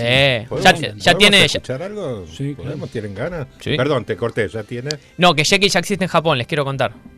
Hay una versión japonesa de Jekyll, porque Eliana se fue a vivir a Japón y dijo, no, yo esto quiero seguir. Entonces primero empezó a cantar con una banda de unos chicos que conoció donde vive ahora. Ella estaba viviendo en Matsumoto y después encontró otros chicos con los cuales empezar a tocar temas de los que a ella le gustaba, porque Jekyll no es una banda que tenga canciones propias, sino que lo que hace es covers. Versiones de una banda japonesa muy conocida que se llama L'Arc-en-Ciel, y después empezamos a hacer de otras bandas que tenía el mismo cantante, que es Hyde. Entonces teníamos un repertorio que era del L'Arc-en-Ciel, que Hyde. Como una especie de Soda Stereo japonés, una banda de rock japonesa muy muy popular. Después agarramos una banda más nueva que era Bumps, que ya tampoco toca, y después nos quedamos con cosas de Hyde. O sea que Eliana, ahora, hay doppelgangers de ustedes sí, en Japón. seguramente hay un Mauro Aguilar, pero con en estos ojos mucho más. Igual, tratamos de replicarlo y así estamos haciendo el dinero con la franquicia japonesa, que después vamos a atender a todo Oriente, ¿no? La idea es esa, sí. Es la idea, hasta llegar a los Emiratos, que donde al estrecho de Hormuz, la plata. Que ahí. No pasen de ahí porque apuntamos va a ser a un tema. Pero bueno, escuchamos, Esteban, un poquito de Jekyll, ¿les parece? No.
それだけは信じていいよ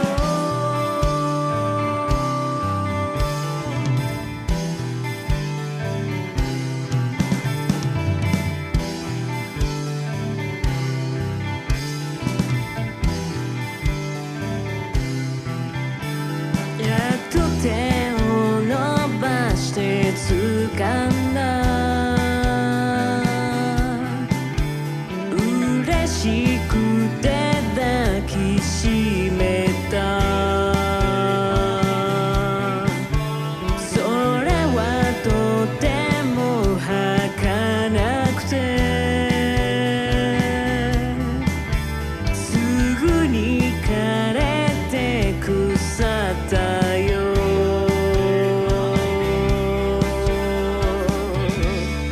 いつか世界中が喜びと巡り合う頃君と出会えてたら途切れない悲しみなんて決して見せなかったのに Where can it be?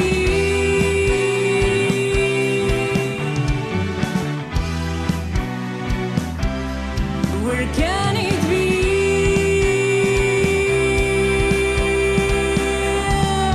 In my heart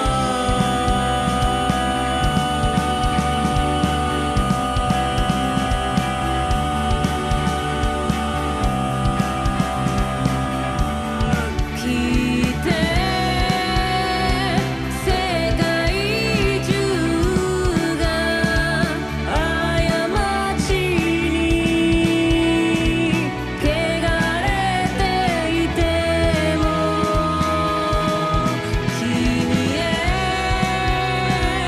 繋いだ手はいつまでも離さないからたとえこの想いさえ嘘に思われても君への輝きはいつまでも降り注いでるそれだけは信じていいよ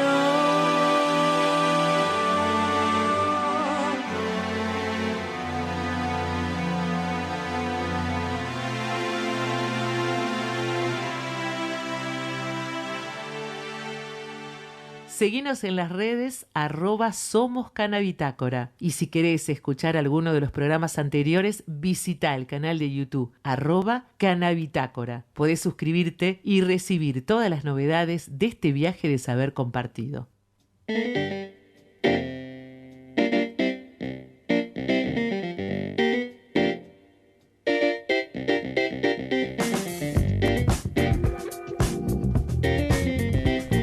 Continuamos en la segunda hora de Canabitácora, este viaje de saber compartido, en su edición 137.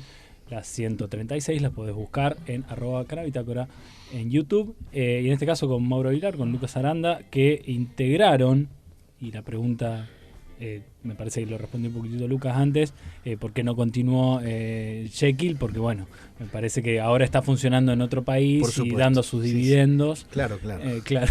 Nosotros nos sentamos a juntar la plata ahora. A tocar ya tocamos. Claro. Ya es como Soda Stereo esto. Instalamos la semilla, ahora Sí. es Claro. cuestión de tirarnos a esperar que florezca, nada más. Mauro, ¿en qué momento? Porque hay algo en la parte de stand-up y de humor que yo te quería preguntar. Digo, y venía pensando la pregunta mucho, digo, ¿Viste la diferencia entre alguien que hace de comer y alguien que cocina? ¿Viste la diferencia? Alguien Sí, hace de comer por y supuesto. quien cocina, ¿no? Sí. Hay una diferencia radical. Sí. ¿Hay una diferencia entre quien hace reír y un humorista? Sí, por supuesto que la hay. Sí, porque el humorista tiene que laburar, tiene que elaborar.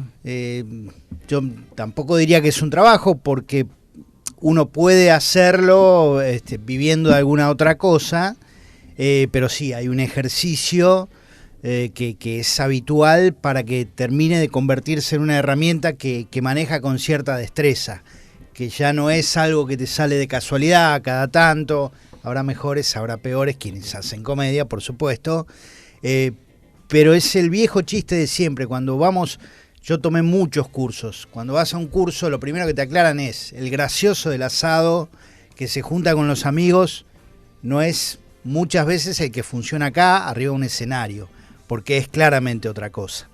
Pero después sí, claro, como cualquier trabajo vas tomando ciertas herramientas que te da el hacerlo, y bueno, eso permite que seas más efectivo, que domines el escenario de otra manera, porque ahí hay otro punto. Una cosa es ser gracioso entre cuatro, entre amigos, en un círculo cerrado donde nos conocemos el código.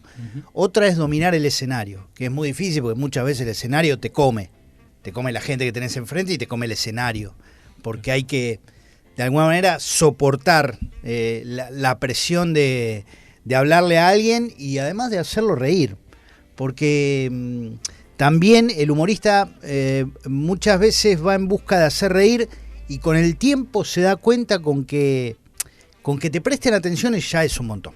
Que el público esté en silencio, te mire y te escuche, ya es un montón. Pero para llegar a entender eso tenés que estar mucho tiempo. Al principio pensás que si no se ríen estoy fracasando. Lo que estoy haciendo no sirve, no es el chiste inmediato, en 10 segundos cada 15 tengo que hacer reír.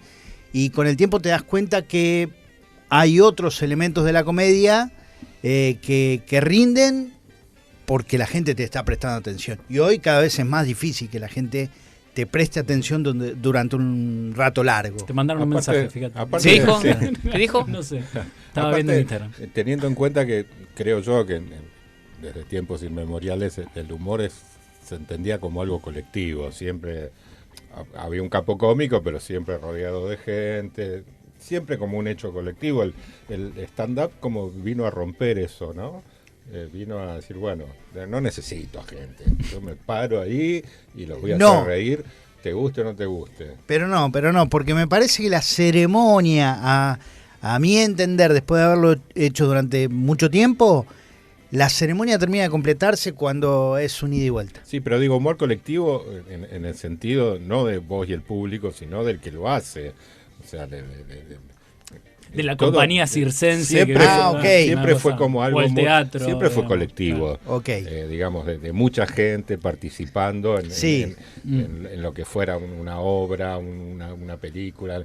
Digamos, como que el stand-up vino a romper eso. Digo, porque bueno, eso es una persona sola arriba del escenario. Pero es una persona que fue a ver a muchas otras personas que se subieron arriba del escenario y que salvo cuando ya llegó y es medio exitosa, siempre está trabajando con otra gente que hace lo mismo. El problema es que rara vez comparten escenario. Bueno, pero a eso me refiero, digo, ¿no? O sea, vos salís de algo claramente colectivo, del circo a donde vos lo quieras llevar, a decir, bueno, no, me paro y eso me parece que hay un corte, hablando del humor. La escena no la compartís, es toda tuya.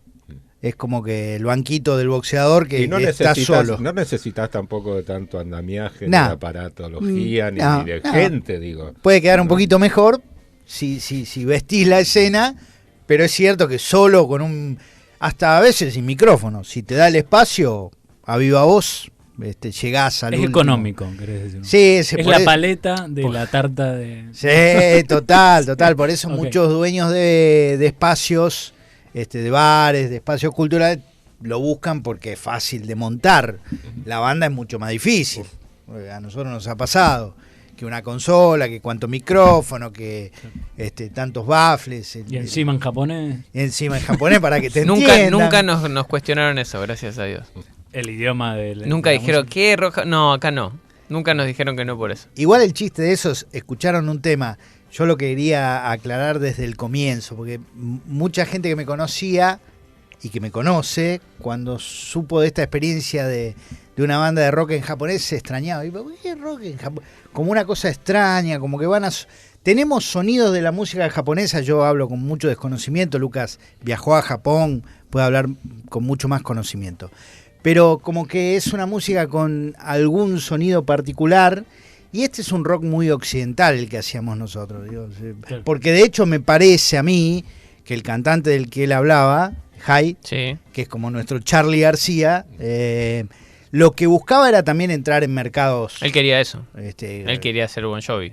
Sí, él lo sigue queriendo. De hecho, vino el año pasado, lo fui a ver y es increíble. Un tipo que tiene más de 50 años y que se prende fuego arriba del escenario. Tiene un caudal de voz y una energía espectacular. Ahora tiene, con su proyecto solista, él va a tocar y toca con chicos que son mucho más chicos. Entonces, si quiere hacer algo más pesado, más potente, lo puede hacer y es increíble. Es decir, que si vino hace poco, hay todo un movimiento, hay todo un público. Sí, para la música, la industria de la música de Asia, sí hay hay mercado. El tema es que es un mercado que está acotado. Ahora, este año justo va a ser la excepción porque va a venir BTS a la Argentina. Y alguien va a creer que si viene BTS, cualquier banda de pop o de rock puede venir a Argentina y hacer un estadio. Y no es así. BTS es un fenómeno que se sale de escala, digamos, de cómo funciona o cómo está conectada la industria asiática con la industria grande musical. Pero sí están buscando ese mercado, los occidentales también lo están buscando. No es casualidad que Bruno Mars grabe con una estrella de pop coreano, digamos. Lo que estamos escuchando, APT, que es el tema que sonó del año pasado, salió en todos lados, es esa búsqueda. Y los asiáticos también buscan eso, con mayor o menor suerte. Lark Ciel, que es la primera banda donde estuvo Hyde, fue la primera banda japonesa que tocó en el Madison Square Garden. Y es un hito para ellos, así como para nosotros fue que lo haga Sandro en Argentina, salvando distancias de época y de género. Pero siempre esos caminos se van abriendo. Y en el caso, volviendo a lo que decía Mauro recién, si vos escuchás esa banda, no vas a escuchar algo que te resulte extraño, salvo cuando empezás a prestarle atención a las letras. Y ahí hay otro componente, aparte, que no lo puedes separar del idioma, que a mí siempre me resulta muy atractivo. No hay rima. No hay rima si escuchás las canciones. No importa que las escuches, que tengan más o menos letras en japonés, porque otra cosa que está muy arraigada en el rock japonés es usar inglés. La mayoría de los estribillos o muchos estribillos siempre quedan en inglés porque es lo que vos querés que le quede en la cabeza a alguien que no entiende japonés. Y después cuando empezás a escuchar las letras, la melodía es muy linda y te queda de todos modos, a pesar de que no rima, que es el principal gancho que tenés para escuchar música en español. Te queda la letra porque o te aprendés la letra porque sabés y conectás con los versos en base a la rima. Sí, digo, es algo que, vuelvo a decir, nos pasa en Occidente. Y en la revisión, a mí me pasa mucho en lo personal, en la revisión de otro artista sobre esa misma canción, le presto atención a la letra. Conecto con la letra de otra manera. Ya la había escuchado miles de veces, pero no sé, a mí me pasaba con Cactus de Cerati cuando la canta Abel Pinto. Decía esto. Mirá, tomá. Yo me había quedado con que Cactus y ya estaba contento con eso. No estaba prestando atención. De nuevo, prestando atención, Mauro Aguilar. Por supuesto. El tema es prestar atención. Por supuesto, hoy siempre. En día. Siempre. Me quedé pensando en lo de Hyde. ¿Sabés si tuvo algún tipo de resistencia intra-Japón por haber hecho esa aventura al occidente? No, para nada. No, porque lo contrario, debe ser como el embajador nuestro que va allá y mete Madison Square Garden. Él es una leyenda y de hecho muchos cantantes jóvenes, cuando tienen la posibilidad de hacer un feat con él o de que él esté como invitado en un show, para ellos es un golazo. Es un referente para ellos, porque cuando arrancó Lark Ciel, que fue a principios de los 90, en realidad quizás haya sido a fines de los 80, y después los primeros discos salen a principios de los 90.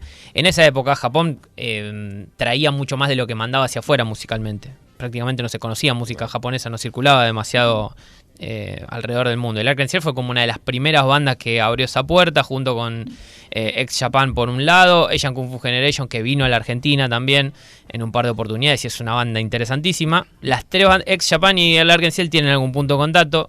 Asian Kung Fu es otra cosa, y las tres son bandas re interesantes para escuchar y para ver que ellos tienen su propia versión del rock y tienen su combinación de los elementos del lenguaje del género y lo manejan muy bien. Y Larga en Ciel es la que sale para afuera, pero no hay una mirada crítica del artista japonés que sale a tocar afuera. Eso no ocurre. Quizás se dé esa discusión, no sé, en el terreno del cine o de las series. Tampoco nunca me encontré con un caso que haya sido...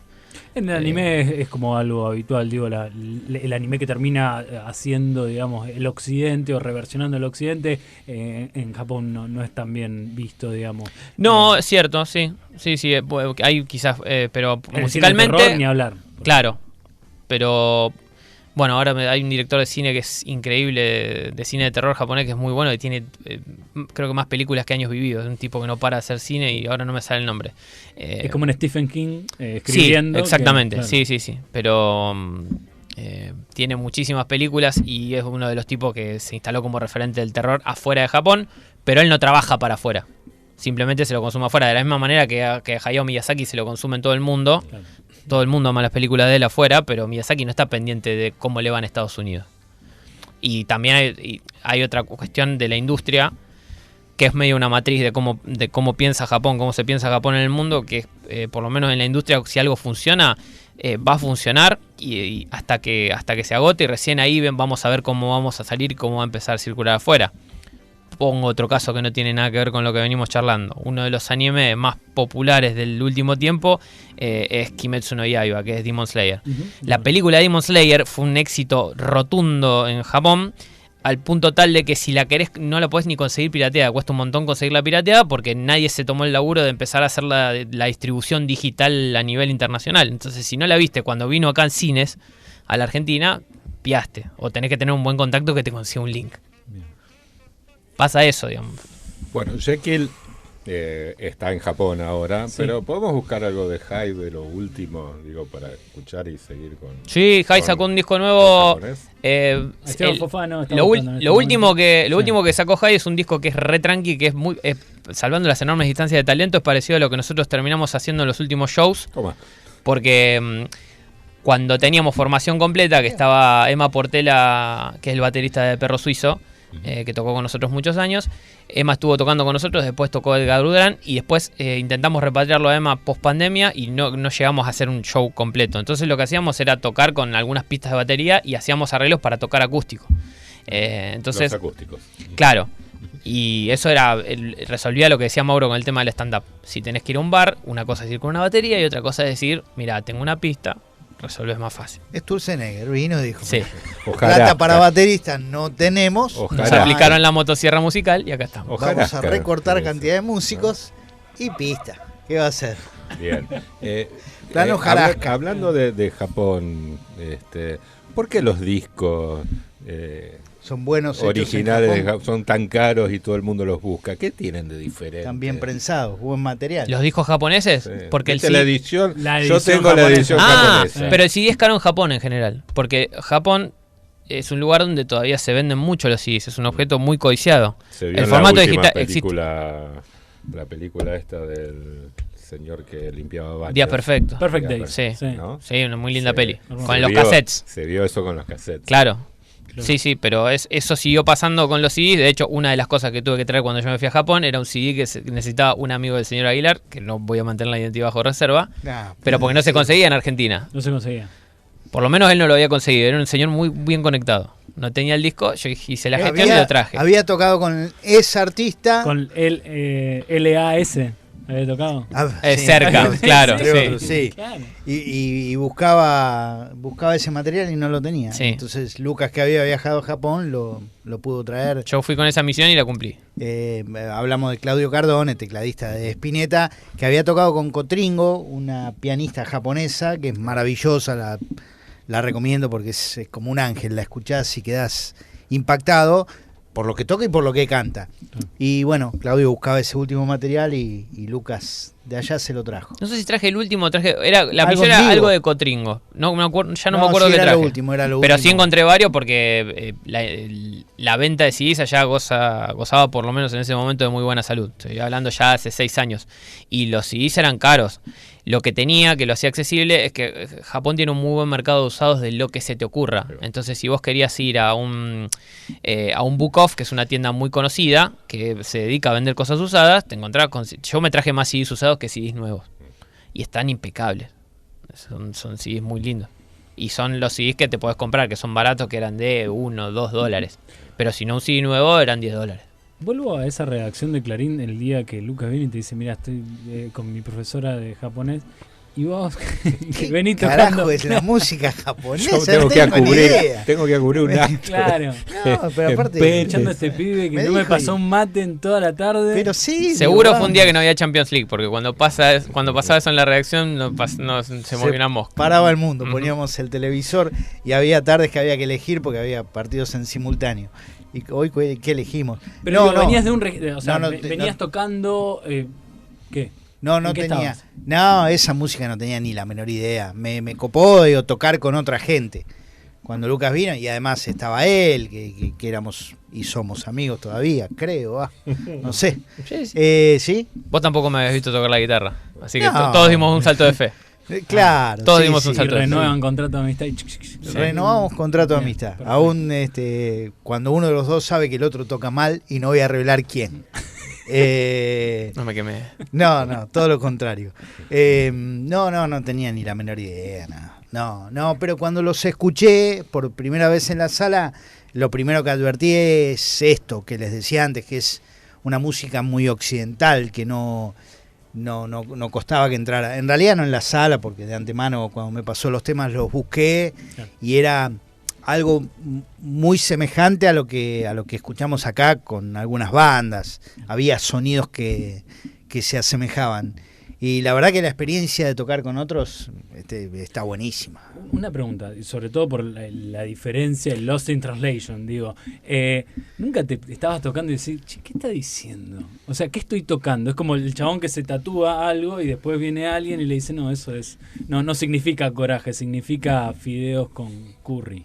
Sándwich de pato. Liniers tiene una viñeta que es exactamente ese chiste del que la sacó en los Juegos Olímpicos y viene un atleta chino y le dice, no, sándwich de pato.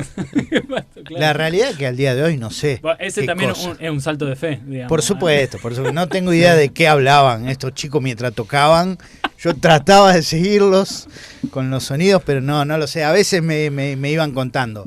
La cantante se tomaba el trabajo, profesora de japonés, de explicar, y estaba muy bien porque había que encontrar una forma, un tono para tocar eso.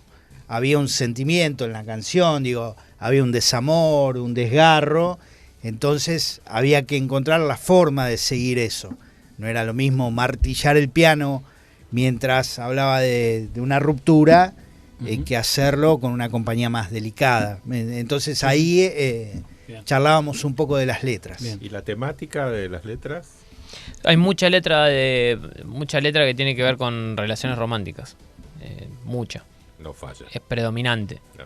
Pero el amor pensado por los japoneses, que es un ¿cómo amor sería que no es eso? occidental.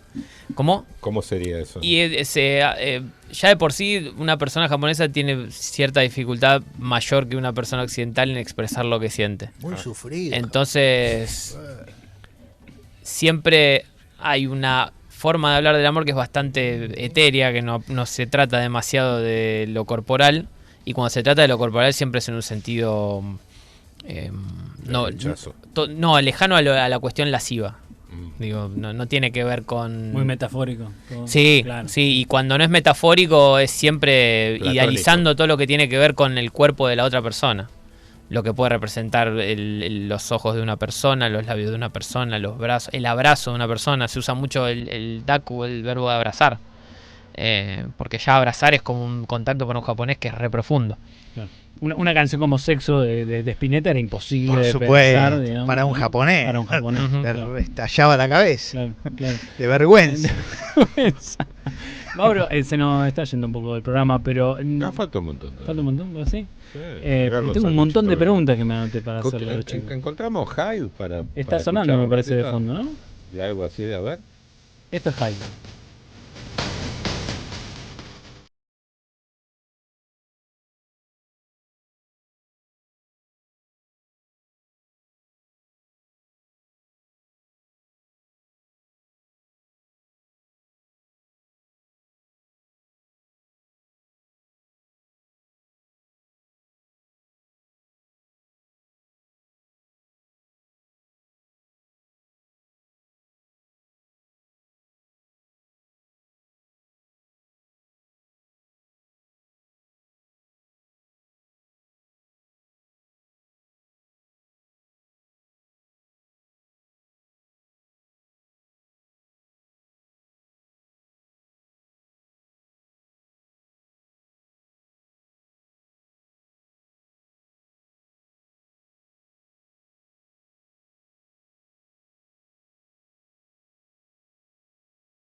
Seguinos en las redes @somoscanabitácora. Y si querés escuchar alguno de los programas anteriores, visita el canal de YouTube @canabitácora. Podés suscribirte y recibir todas las novedades de este viaje de saber compartido. ¡Pisalo! ¡Dale! ¡Matalo al 4! No entremos en esa. La violencia no juega. Consejo Municipal de Rosario.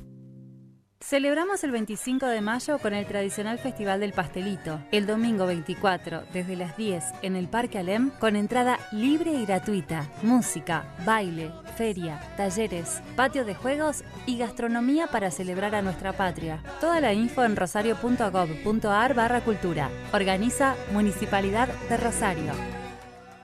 Canabitácora es un viaje de saber compartido y cuidado desde la cannabis. Nuestro contenido tiene fines exclusivamente periodísticos, informativos y educativos. Más información en www.canabitácora.com.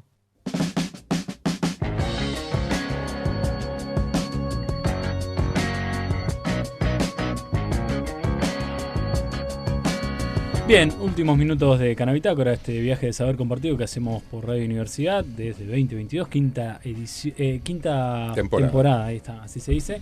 De forma consecutiva nos visitan Mauro Aguilar y Lucas Aranda, ambos integrantes de lo que fuera el proyecto ahora muy exitoso en Japón, Shake It, ¿sí? Pero también... Pobre, lo estás matando. Antes era que un desastre. No, bueno. Mira, de todos los lugares donde tocamos hay uno solo que queda abierto. El Cairo. No lo sé, bueno, nosotros nos fuimos... No, dos, tenés razón, ahí Cairo, dos. Yo fui a ver el Cairo, sí, está abierto. que hay otro más que queda abierto. ¿Y en la asociación japonesa no tocaron? No, pero no sé si conté. No? Sí, bueno, tres. Sí, okay. Al final tres, Rosario ¿no? es un lugar que cuida los lugares. Pero bueno, ni nosotros podemos lograr que esos lugares cierren. García no lo podemos cerrar nosotros. Por supuesto, tocamos en García. Estuvimos cerca de ser telonero de Daño Osvaldo. Mirá. Esa noche estaba confirmada no me acuerdo el nombre. Estaba confirmada la banda de Daño Osvaldo y se bajó, creo que el mismo día o el día anterior. Porque tenía partido. No. Después de eso volvió a jugar, creo. Dijo, vos sabés que estoy jugando en Boca. O voy a tocar. Sí. Estaba en esa época que no tenía claro qué hacer. Bueno, pero además de ser periodistas, ser comunicadores y en este caso músicos, en el caso de Mauro, y lo digo también de mi hermano, que tiene un muy buen sentido del humor, además de que otros grandes valores que los tiene. Mauro es, como vos bien decías antes, te pusiste a trabajar de esto, le metiste un poco de profesionalismo, y me gustaría algún tipo de reflexión respecto a qué es el humor en términos de si es algo que hacemos para sobrellevar la realidad o es algo que nos gusta hacer para denunciar lo arbitrario que es la realidad. Yo creo que las dos cosas. Sí, el humor, si lo querés ver de un lado más personal y profundo, es mi visión y cada uno tiene la suya, cada uno de los que hacen humor, de alguna manera un poco nos salva, el humor nos salva, no tengo ninguna duda, es como que... Así como el dinero. Ponele, de alguna otra manera, sí. Es bueno sí. hacer Sí, por Para supuesto. Sí, claro. Eso explicaría por qué hay tantos comediantes pobres. Creo que porque diste en la tecla, Claudio. nos salvamos haciendo chistes, Sí, no cobrando no cobrando. dinero. No, por supuesto. Desde ya. Yo te voy a contar una infidencia. Sí. Que muy pocos lo saben, pero uno de mis primeros trabajos cuando viví en Buenos Aires fue de escribir humor en la revista La Cotorra. Mira. De una revista de cierta intelectualidad porteña que circulaba ya por los años 80, fines de los 80. Mira qué buena experiencia. Estaba Eroticón y La Cotorra. Y Eso te pagaban claro. por escribir Mirá. chistes. Qué Era lindo. hermoso. Poco. No importa. Lo habitual también. ¿Y por qué no lo harían? Digo, si escribir humor no es sencillo, digo, un humor pero está efectivo. Vos tenés que hacer la comparación, siempre fue un género bastante bastardeado. Sí, por supuesto, claramente, sí. Pero hoy nadie extraña más eso en los medios masivos que el humor. O sea, reclamamos ficción, pero bueno, la ficción ponele que se mueva a las plataformas. Pero el humor, ya sea humor en ficción o los que eran los programas de sketch, nadie lo retomó. O sea, se reconvirtió a partir de la producción para redes sociales. Y hoy el nicho más fuerte creo que es el teatro. Sí, la mejor versión. De todas maneras, de acuerdo con lo que dice Claudio, el humor siempre fue un género menor.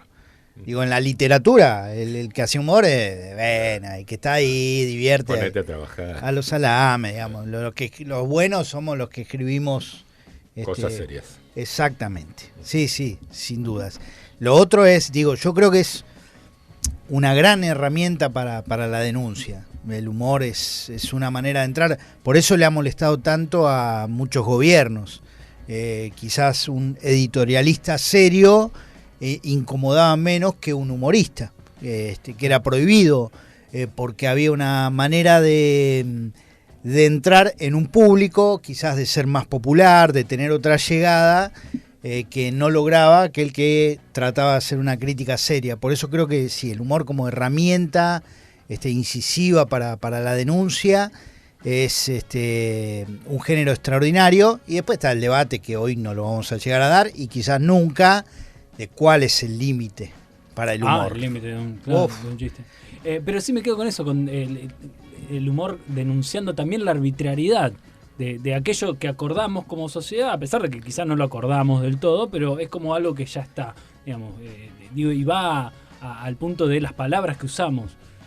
Yo repasando antes de venir acá estaba viendo tu Facebook donde escribís algunas veces chistes y ponés chistes ahí, y había uno que me parecía muy, muy gracioso, pero tenía que ver con eso, con reírte, tomar distancia. Esto es algo muy propio de la planta, de nuestra planta, es muy canábico el hecho de distanciarse, extrañarse con la realidad y verlo de otra manera. Y decías, era un músico mediocre pero pacífico, jamás le pegó una nota. Sí, que el humor, viste, muchas veces es infantil, es totalmente infantil, porque los niños dicen cosas que quiebran lo establecido. Es eso nada más.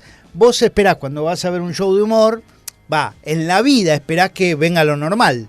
Digo, si el sentido de la calle es para allá, bueno, los autos van para allá. Y de pronto ves a uno que va en contramano y te sorprende, te impacta, te descoloca, quiebra la realidad. Y el humor es eso, es una cosa ubicada, qué sé yo, una monja en un prostíbulo. Y ya ahí quebró la realidad. Esto no es lo normal, digamos, por lo menos en el humor no es. Para eso estamos, para reírnos. Y para recomendar humoristas, ¿quiénes les gusta? Bueno, Lucas es muy bueno, no solo tiene humor, sino que tiene una guía, es alguien que sigue concienzudamente a muchos humoristas, lo hemos debatido muchas veces. Él es fanático y de alguna manera me ha hecho ver, yo lo seguía, pero lo vi con más detalle, Louis C.K., por ejemplo, y nos parece extraordinario a los dos. Ricky Gervais, bueno, Seinfeld, quien puede, aun cuando te guste más, te guste menos, te parezca más liviano, me parece que es un clásico que no podés dejar de seguir. De acá, a mí me encanta Martín Pugliese, me parece que es el mejor porque tiene dotes actorales además que hacen que la comedia explote a partir de lo que hace su cuerpo, su gestualidad de otra manera. Yo hablé, Lucas, no sé. Mi tocayo Lucas Upstein es una cosa increíble. Lucas Upstein. Espectacular. Lucas No lo Upstein es conozco. una cosa infernal. De lo que hay acá en Argentina, es el que de los chicos jóvenes por ahí te llevas una mala impresión corrosivo, porque negro. sí, no es No es amable. no es amable, pero a mí me hace reír mucho porque lo maneja muy bien. Lo maneja poco muy amable bien, es lo que lo más que te quizás hace te reír. aleja cuando lo empezás a buscar, porque automáticamente todo el mundo es mucho más fácil buscar una cuenta de Instagram que pagar un ticket. Quizás él labura mucho para redes y rápidamente barre a toda la gente que le puede causar, que le puede irritar su tipo de humor. Entonces, él no maquilla lo que hace arriba del escenario. De hecho, es como más borden en las redes. Entonces, quizás pierde público que se pierde de ir a verlo, pero es buenísimo. Después, afuera hay varios comediantes nuevos. Pasa que hoy todo como está tirado hacia las redes, por ahí te perdés de ver el material posta y queda una parte afuera.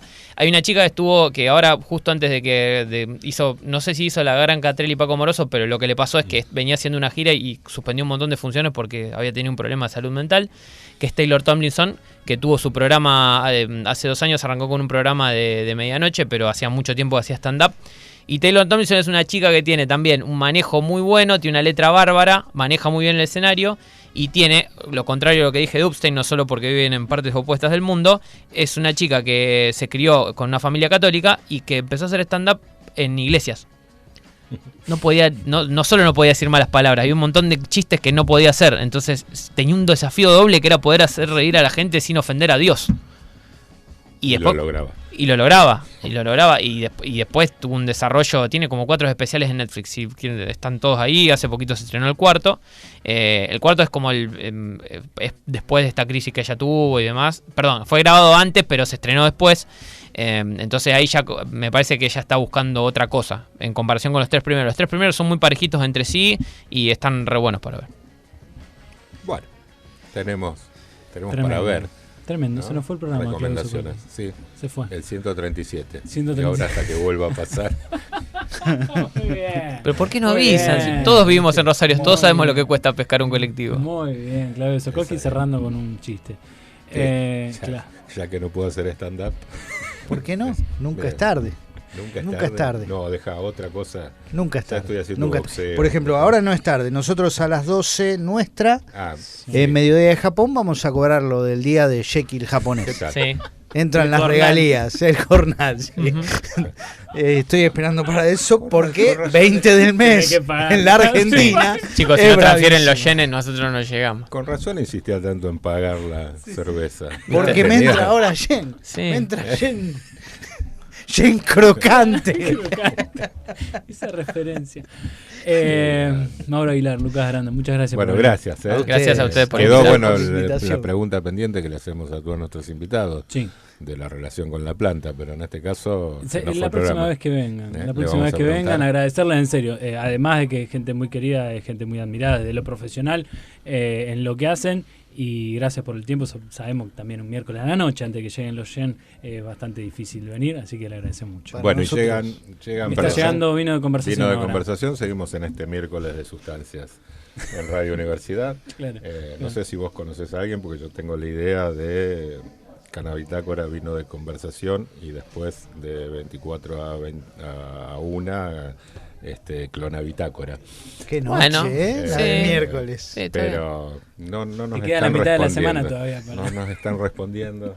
Intensos pedidos. para- ¿Dónde está ese laboratorio para generoso hacer- que quiere poner la pauta? Y eso Claro. lo encontramos enseguida, no te Ujú. preocupes. Bueno, nos Esteban Fofano. reencontramos, gracias Esteban por estar ahí con las teclitas. Nos reencontramos nosotros el próximo miércoles para volver a hacer Canabitácora. Vamos. Radio Universidad.